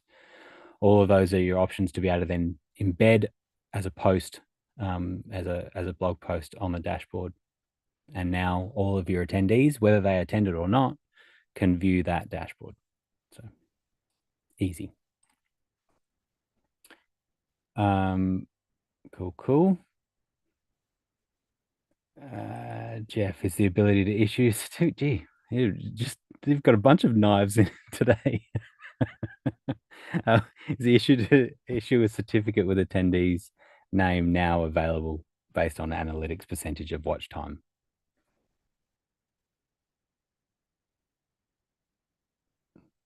You're muted, Blue.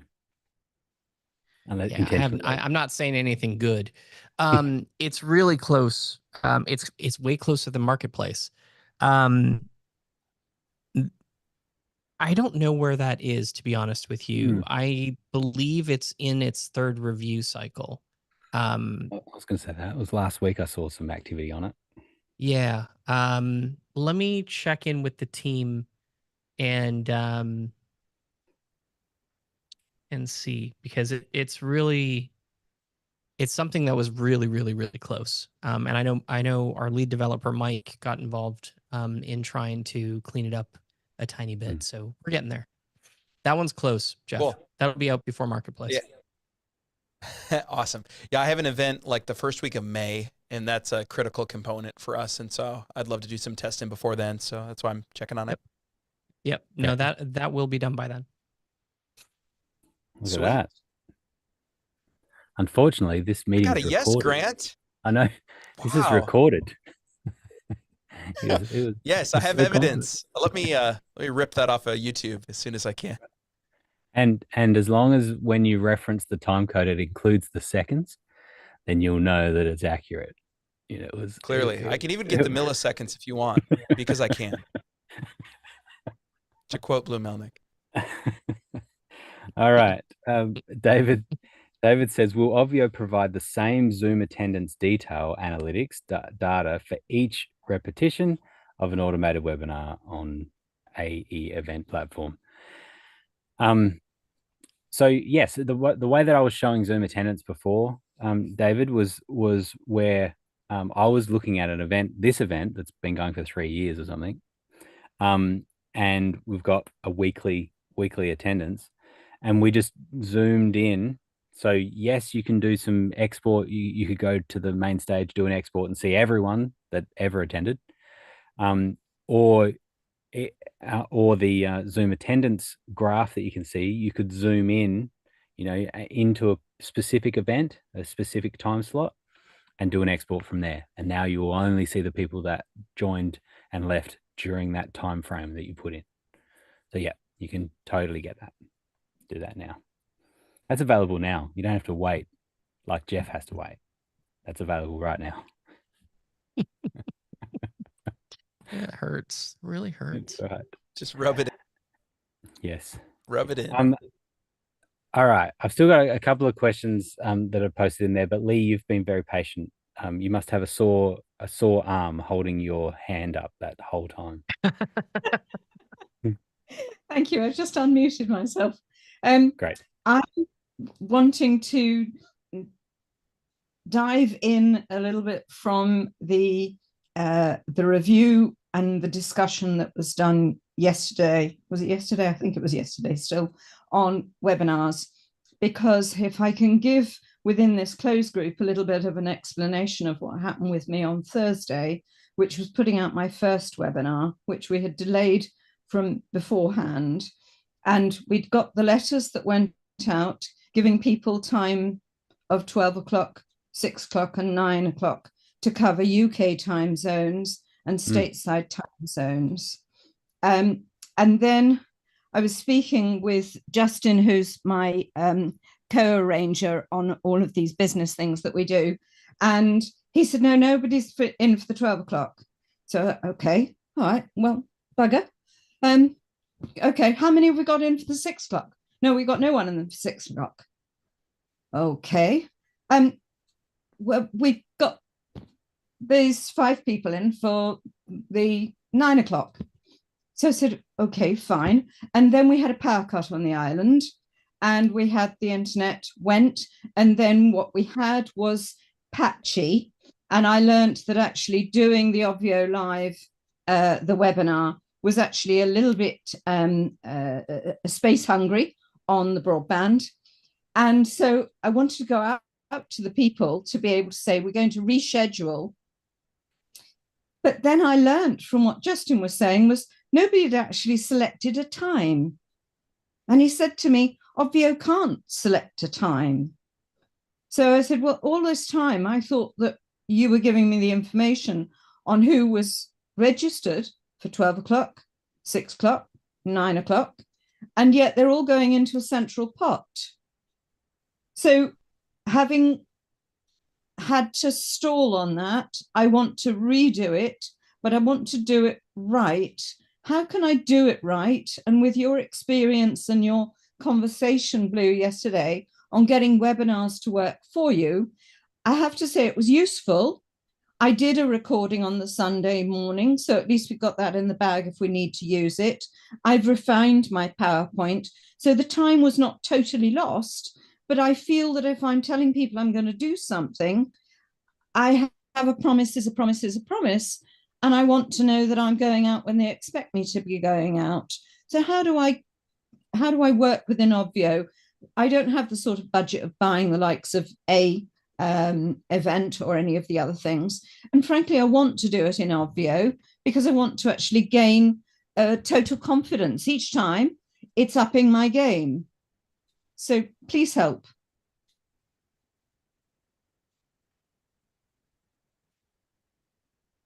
You're muted again, Blue.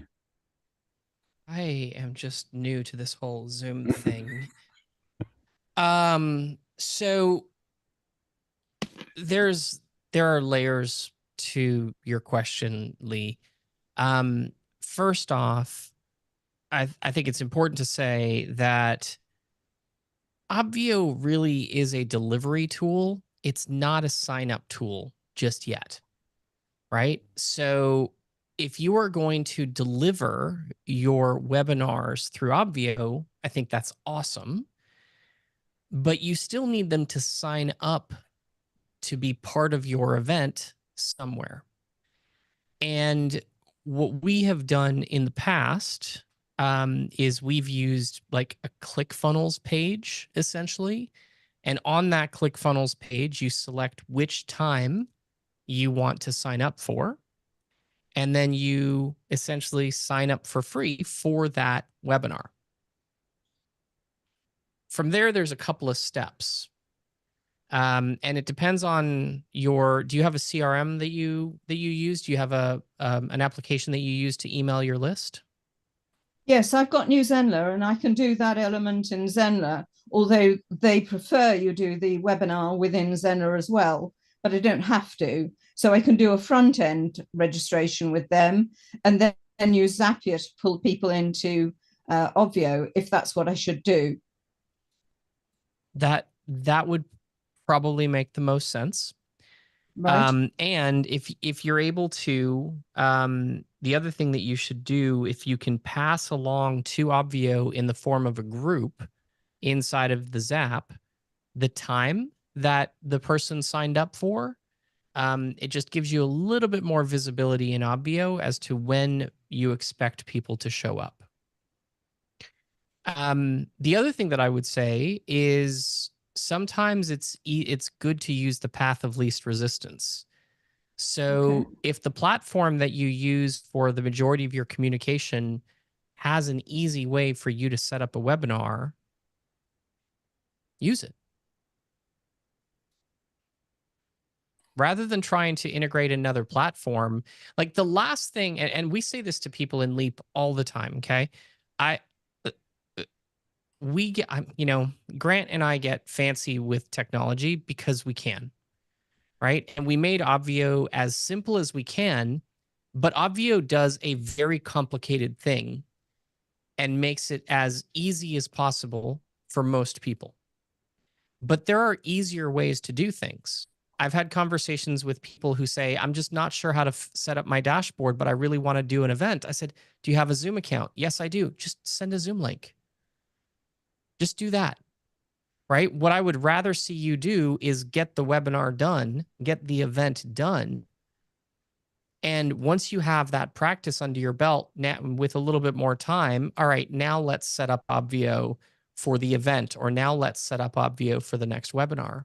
There's a series of steps that you need to do in order to get the things connected. You're on the right path. Use the platform that you have to get people to opt in and make sure they select a time, right? If you're doing multiple times, I would say to you, you probably want to make that field required, the time selection field. If they were opting in on your site and they weren't selecting a time, you just want to make sure that's required. No, we were giving them the map link from Obvio and we were telling them the times that they were being run. I didn't know that the Obvio hadn't got or wasn't set up with the time allocation, so that it was a learning for me. Well, and keep in mind, Obvio is not technically a webinar platform, right? Obvio is an event platform. Now, are webinars and events very similar? Yes, of course they are. But they have some minor distinctions that make them unique. right? Webinar, especially when it comes into something like being able to do the same thing multiple times and doing something evergreen, which is why when you heard us talk about our webinar yesterday, I didn't do it with just Obvio. We had multiple platforms that we were using to make all of that work. Our opt-in page was built in ClickFunnels. Emails were going out via Infusionsoft. A event was triggering the video. It was hosted on a dashboard inside Zoom meetings in Obvio, right? So there were multiple pieces and parts that were used to make everything work together. And it worked, but like I said on the call yesterday, it took me personally 3 full days to get it set up. And I just say that to impress upon you, it's not the easiest thing in the world to do. If it took me 3 full days to do it, and listen, I'm not the smartest guy in the room, but I feel like I know how to do most of this stuff pretty well. It still took me 3 days of a lot of time. It was like 3 weekend days where I was like, you know, I didn't have any distractions. This is all I was working on for 3 days. And you know, testing it and making sure that it like I ran, I don't know how many, like probably 10, 15 webinars just with me, you know, signing up and double checking and making sure everything worked. And I spent that time doing it because we spent $150,000 on ads. I can't spend all that money on ads and have the opt-in page fail, right? So we took a lot of time to make sure, I took a lot of time personally to make sure it was working. And it's not a super easy thing to do. And sometimes it's easier from a webinar perspective to just say the webinar's tomorrow at 4. That's So it. Blue, can I just ask what was the reason that you really wanted to use Obvio as the platform? What's the reasons? Was it about attendee experience and things like that? No. Or no? Well, I had multiple reasons that I wanted to use Obvio as the platform. Number one, anytime we do anything that is visible from an event perspective, I put it in Obvio because I like the visibility of having it in Obvio. So that's a very personal reason that none of you have, right? None of you should feel compelled to market my platform. Now, if you do, I appreciate it. But that is one very key reason. Like, I want to do it inside of our platform. You know, I had a conversation with Russell Brunson 2-3 years ago, and we were talking about, you know, where he had built a page for something or other. And he said, yeah, like, I know there are other tools that probably would have made this easier. And this was a while ago, so it's not ClickFunnels today, but he said, but I mean, ClickFunnels is mine. Like, how could I possibly build an opt-in page that's not on ClickFunnels? Right? So for me, that's one of the reasons. The other reason was I wanted visibility into when people showed up and how long they were present, which we added to Obvio, you know, late last year, because I wanted to be able to send follow-up communication based on attendance and not just based on, oh, they showed up, but they showed up for a minimum of 20 minutes of a 60-minute webinar. So that was a key decision for me in making Obvio the host, like the platform that we hosted the webinar on. And I also like Zoom as a delivery mechanism for live, because everything that we see, Zoom has higher stick rates for events, right? So, you know, you hear a lot about like average view time on YouTube, average view time on live streams, and how short it is. The average view time inside of Zoom is huge because there's no distractions. You know, you don't feel like you're sitting there doing something by yourself, right? We're all going through this experience together. So, you know, I like Zoom. If I didn't use Obvio, we would have used Zoom to host the webinar. So, yeah. So Lee, I know that's not really answering your question, and I'm sorry, but hopefully it's giving you a little bit of insight to start heading in the right direction. It has. May I take a moment to just add a couple of questions or comments within that? New Zender does use Zoom, and it uses Zoom Enterprise. within it. But if you're doing a webinar to your camera on your computer, you don't have the ability for someone dealing with the technical aspect to queue up the music, to queue up the video, to queue up the other things that are actually part of that experience that you're delivering. So there is that element.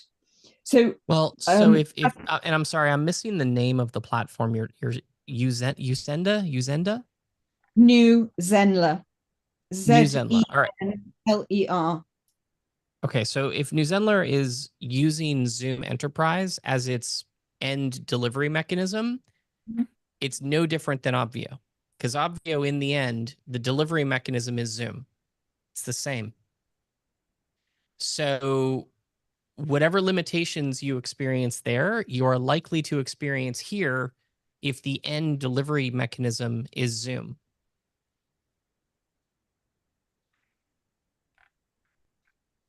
Okay, so if it's that begs a slightly different question, therefore, that if we've got a technical person within Obvio that's able to queue up and be co-host using references that we've had before, but we don't have that within the other element, that is something that I see as an advantage for me when I'm a sole presenter on a remote space, which is very useful.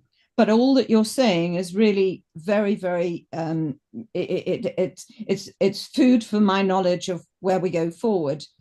But a couple of questions ago, there was also a reference to post-event and actually embedding. And this is the other thing that I'm wondering about, because these 5 people, okay, 5 is small. I would have loved it to be greater. But whilst I've let people down, I'm quite pleased it wasn't so great. But nevertheless, I still feel very guilty that I've let people down. So again, the idea potentially of being able to let them have those Obvio magic links and actually load up back on the dashboard that's already created, that they at one point signed in, I could repost up the video.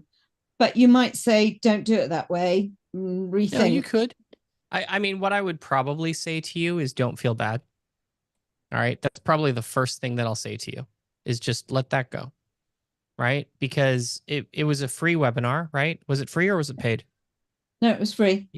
Yeah, it was a free webinar. We've all had tech challenges that caused something that was supposed to happen to not happen.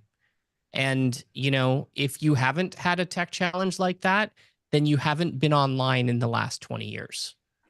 Right? So we have all experienced something like that. I promise you, I've disappointed way more than 5 people in a single instance multiple times. I wish that wasn't the case. More than 5 times. Listen, Grant 5 times in a row does not count as 5 people, just for the record. But still, yes, like we have all made mistakes like that. We have all had tech challenges like that. We have all, I mean, shit. The first TVE, okay, I'm sorry, clean show. I know, blah blah blah blah blah. Okay, sorry, Sarah. Literally, you don't need to hear this. You don't need to hear this filth. Listen, I apologize, Sarah. I forgot Sarah was here. I'm sorry. You Sarah. know what? And you never heard that. I'm sure. Listen, Sarah was bored anyway. She was messing around with virtual backgrounds and she was playing around with all the fun stuff. She was fine. All right. Good, clean show. All right, so, the first TVE morning 2, we went to open up Zoom and everything fell over. And we could not open anything. Like the entire system crashed. I think it was after lunch, actually, if I'm remembering this correctly.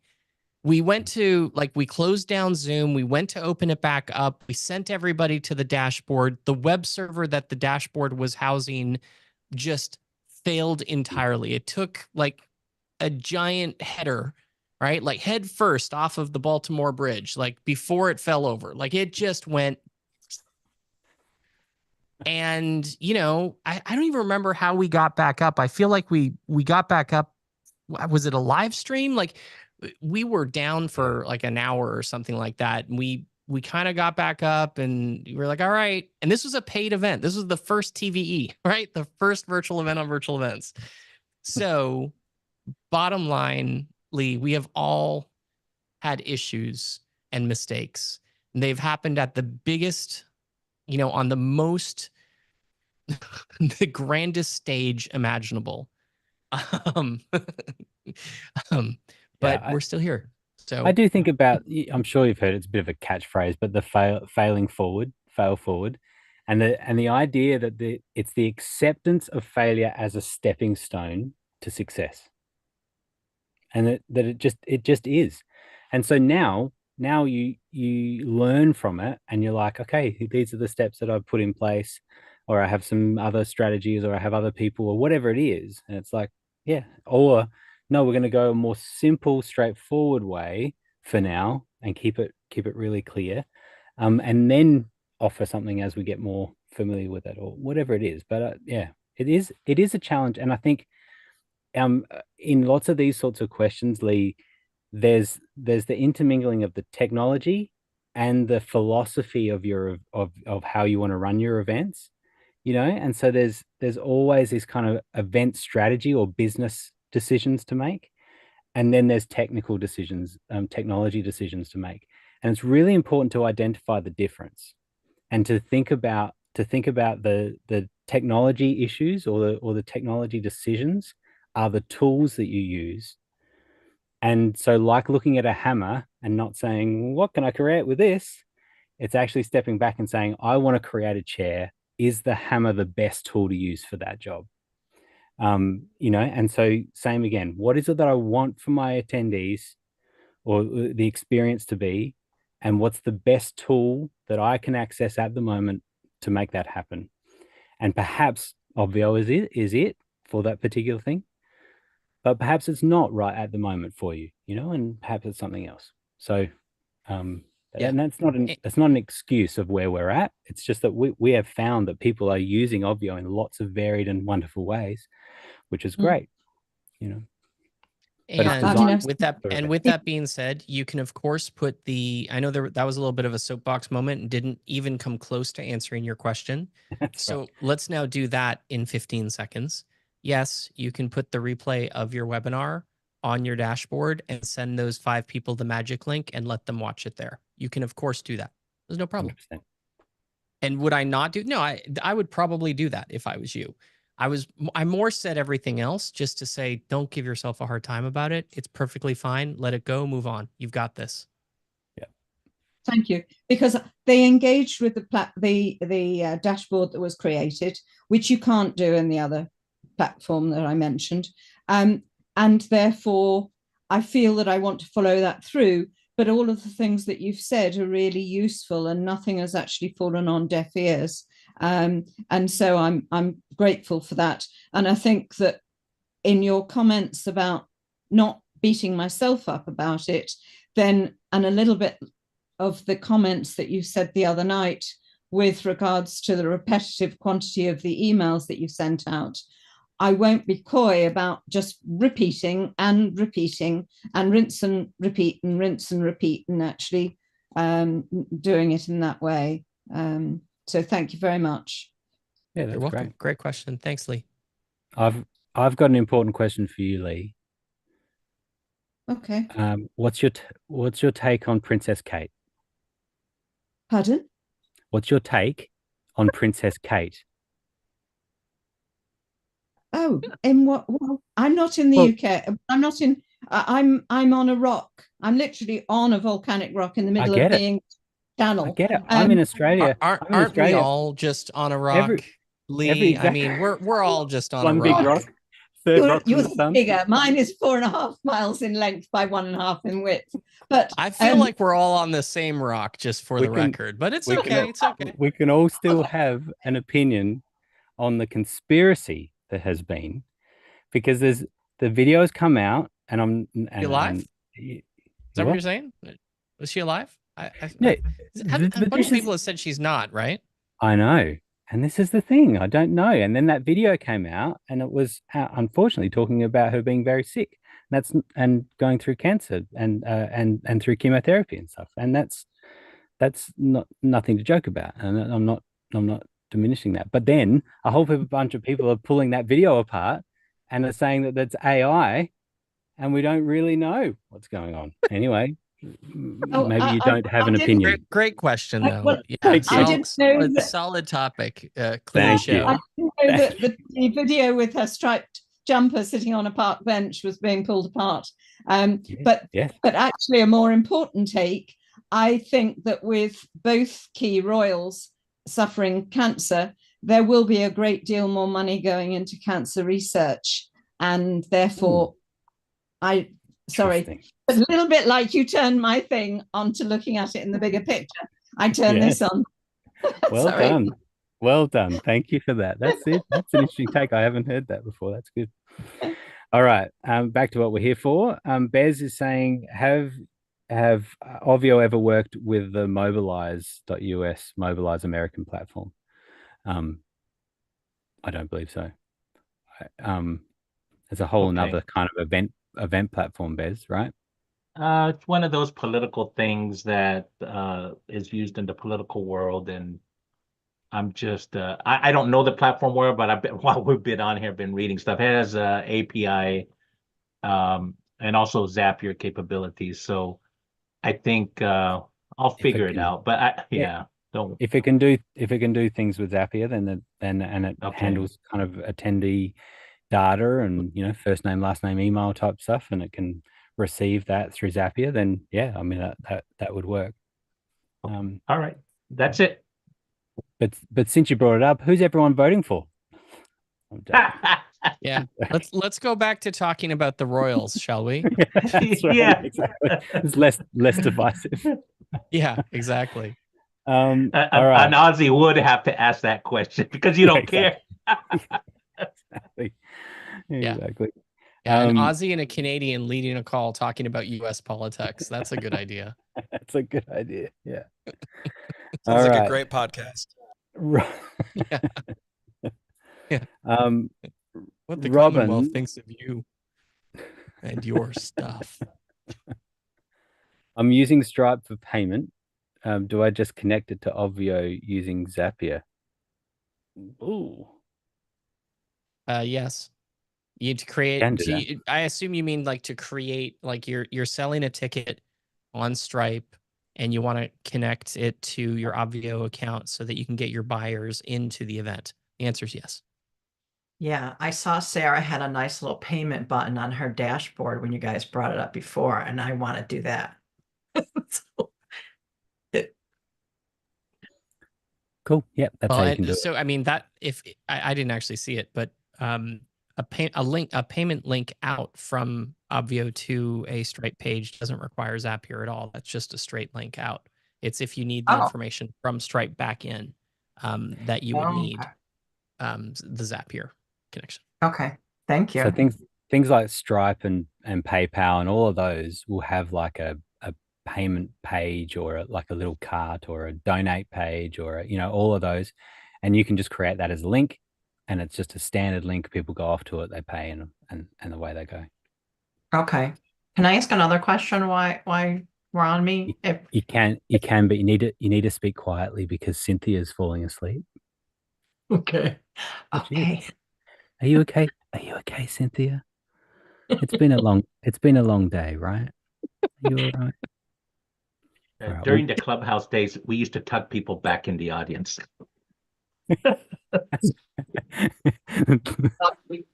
many hours on Clubhouse, but yeah, sorry.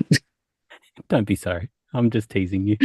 You're all good. I've done it many times. Once we go over the 2-hour mark, Grant gets punchy. So I do get punchy. I've been in classes back to back to back all day today, since 11 a.m. this morning. Oh. So it's more that. I totally agree. Although there's been some boring moments in this call too, so I get it.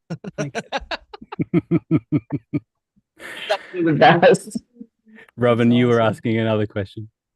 Yeah, so if we put a link to the video blog in there, can we get analytics on that, as well as can we see who has opened or downloaded any of our resources? No, you can't. Okay. No. So you'll get like the video, video embedded in a blog post. You know, you'll get the stats of whatever system you're using to host that video. Will track the Okay. views, and like it'll track probably device data, and what it's been watched on, and where geographic information of where people are watching from, and things like that. That's not going to show, obviously, that's not going to show individual attendee data. Okay. And then yeah, we want to, it's on a extended wish list, to be able to track what people download and click and things like that. All of that happens, to be able to get that as a report. But that's in the future. Yep. Okay, thank you. No problems. David, can the webinar opt-in page be built in Keep rather than ClickFunnels and function properly? Yeah, 100%. Yeah, lots of functionality there for that.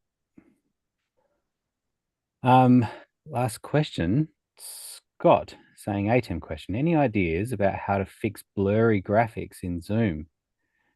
Any workarounds? Scott gave up on waiting for a response. He's like, you guys, it's too much politics. I'm out. Quit drinking. That's a good response, guys. It's awesome. Yeah, okay. Well, Scott, if you're watching this afterwards and you've managed to get all the way 2 hours and 15 minutes to this point. First off, congratulations. Well done. We never thought you'd make it. We didn't think you'd get this far. So there's a bunch of things to try to diagnose what's going on there. The graphics coming, so the graphic itself that's gone into the ATEM, the quality of that. Ideally, that's a 1920 by 1080 sharp image that's gone into the ATEM. So that's the first thing you want to. It's always about thinking about upstream. What's upstream, and you want to make sure that there's quality all the way upstream. And as you get right down, then you can diagnose the flow of it all. So start with a good known source. So a way to do that was even switching to camera. Does camera look fine, but images look terrible? Then work that out. It might be the image itself. Coming then down into Zoom, how are you previewing that? So if you're on a Mac or a PC, on a PC you can open Camera app and look at the ATEM input. On a Mac you can open QuickTime and do a new recording and open the camera of the ATEM and see what it looks like.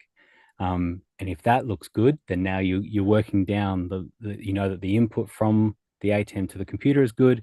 And then you're working down to then go into Zoom, looking at it in Zoom, looks good. But then an attendee is seeing it at low res. Okay, well, now there's a bunch of things that could be affecting that.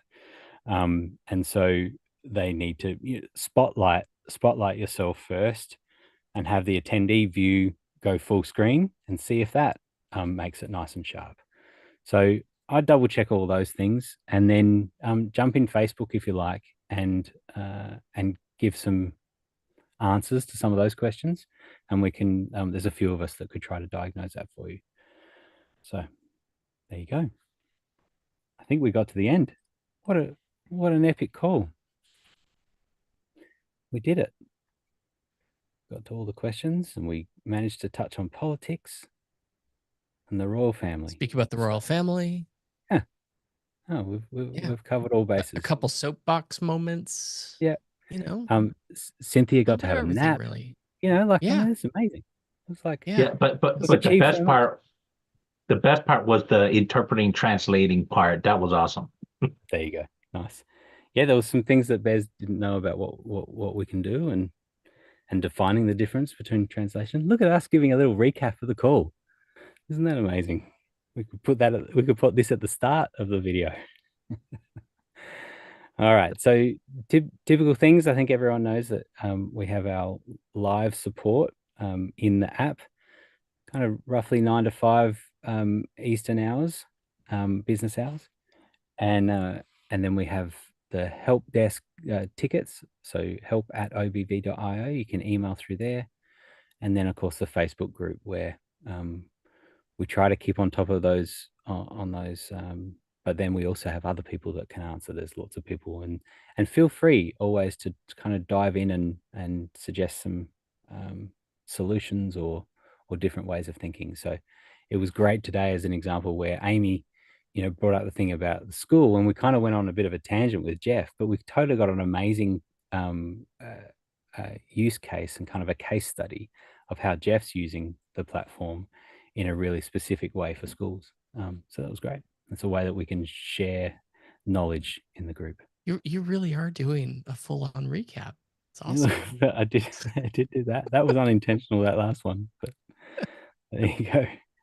So thanks everyone. Thanks for hanging around so long. As the participant list shows, you are all stars in our eyes. So nice. Just not co-hosts. And end meeting for all. Thanks, everybody. Bye, everyone. Bye.